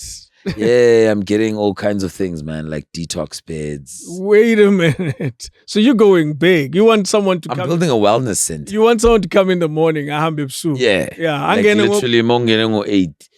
Saying about 5. You're like, I just need to go get my jacket. I'm coming back for the beer. After doing all the wellness stuff, it's like, yeah, I'm trying to build that far. I'm trying to expand as much as I can. Outside of that, I think the one thing that's been delaying almost everything else is the work I've been trying to put into my foundation. Okay, yeah. The dyslexia foundation. Yeah. That's the one thing that's been halting up on everything. But I'm almost there. Yeah. I'm almost there. what are your timelines? Like if you were to put yourself under pressure, when you see you're almost there, what type of deadline are you giving yourself? To say all these... Which one? Let's say for the restaurant in particular. Restaurant is end of September. Jeez, that's like now. Yeah, I'm a construction guy, dude. Building is breaking and building is that's easy things. That a friend of mine who says I have a fetish for men in overalls. Yeah, because I'm always building. Yeah. So into zam kahle I'm overall. So I have, that's the timeline for the restaurant. The restaurant for the foundation. The timeline is endless. Of course. Right now, because also I was working so hard in finding where my conversation lies. Yeah. Who am I talking to? How am I having that conversation? How sensitive is this subject to other people? How many communities do I want to reach out to, and after a space of how long? You know what I mean? So those are the things I was just trying to sort out. And so far, it's making sense. A lot of sense. Yeah. A lot of sense. Because your passion for it is it's unstoppable. Yeah. Which is quite interesting, because anyone who's had the type of life you've had, you can easily say, I don't need to solve that problem. Yeah. Other people will solve it. I'm a musician. I run businesses. I'm good. I don't need to be a part of that solution. I don't need to prove to anyone that I can achieve things. Yeah. With this challenge that you had. Yeah. But you still feel the need to play a role in it. Why that drive? Like I don't know whether I said this to you the last time I was with you, when I said a well does not fill itself up for it to drink. That's true. You know what I mean? Yeah. Like it's never the case. When a well is filling up, it's never for it to drink. So I feel like I'm that well, and I can't keep things to myself, because if I keep that water in there long enough, it's gonna create algae and stuff. What's the point in that? So let's give the people the water that they drink. Yeah. So and I think for me, it's about passing what could not happen to me. I probably would not have quit school if I knew what was happening. Probably would have found methods back then. Because sometimes I was saying this to my son the other day, I was like, out of everything that I can do in this world, and out of the many things that I can achieve, sometimes it saddens me that I can't read. Yes, Because I'd love to sit and read a book. Yeah. And my son is always, I'm like, the knowledge I have, I literally had to acquire. Other people could have just simply read it. But I'm glad I didn't read it. I lived it and learned it. That's true. But I'd love to read a book someday. Just to... What experience do you go through when you read? A lot, man. I get headaches. Sometimes I skip lines. I don't know. I can't remember where I was. Yeah. Sometimes I literally look at something and I read it like this now. I go, King Kong, you and I talk for 20 minutes and you're like, Musa, what does that thing say? And then it's just... Wow. I'm not sure. I can read something effortlessly when you point at it. When no one is asking me anything. Until you go, Musa, what's that thing? Oh my God. That's why Idol's experience would have been tricky if you didn't have to listen to the music. All you had to do was just read. Oh, that would have been a mess for me. Jeez. Because that's the same thing I'd do in classroom. I would always wait for exam time. Just 30 minutes before the exam, I'm asking the smartest girl in class questions. She gives me answers. I go inside, I clap, I'm out. That's it. Just tell me. Yeah. Or sometimes I go, you don't know this and this. And that's why you're like, no, that is this and that. I'll be like, oh, okay. When I walk into the exam room, I clap, I'm out. And it's a weird thing, but it's life. Yeah. And I guess for me, which is probably my concluding statement, the fact that you've managed to go through life with this challenge and still made it, because you've made it. Yeah. Like, in a world where people with everything still struggle, you have this one little thing that is needed in today's life. Yeah. Being able to read. Yeah, because reading is very important this day and age. Exactly. It's a tool. And you lack that tool, but yet you're still able to function. Yeah. For me, that's something to admire. What do you say to that statement? What made you win in the end? Confidence. Yeah. That's all it was for me. I promise you. As chilled as I am, I'm probably like the most confident person you've ever met. It's just, but I'm very confident about who I am, about the things I want in my life, how I want things done in my life. I'm just on the ball when it comes to things that have to do with my life as a person. Very confident about everything that happens. I'm very confident about things that I deliver. And that's why, I don't know who was asking me, it's like, wait, dude, you've been talking about radio, but you're not doing radio. I'm like, it's because I haven't perfected it yet. In your gaze, in my head. Yeah. I haven't, until I see it happening in my head as clearly as I saw my music, then I'm going to do radio. But I'm not just going to hop into radio and then hope it works. No, if I'm failing on radio, Dave, it's got to be little things, man. You know what I mean? Like Musa can operate the desk. Yeah, that's... But Musa doesn't have an issue with holding down a whole show. No, you know what I mean? That's like, not going to happen. You like, those are the things I'm thriving for. Yeah. When I reach that level, you're going to hear me go, dude, I'm trying to see what I can do on radio now. Is there, what's going on? Yes, I'm ready for it. I've explored, I've recorded demos, I've came here, I recorded demos, took those demos, we took them over, we figured out something, and that's how I'm going to function with my life. Yeah. But I'm not just going to do things because just... Gwanziwa. Asenze. Wow. You're an incredible man. Thank you, my chief. We are Shatega. We are born singers. In fact, mele bangishade mina. Abangilobole. Ngoba ngisile genge ehambayo. Bazozihambela.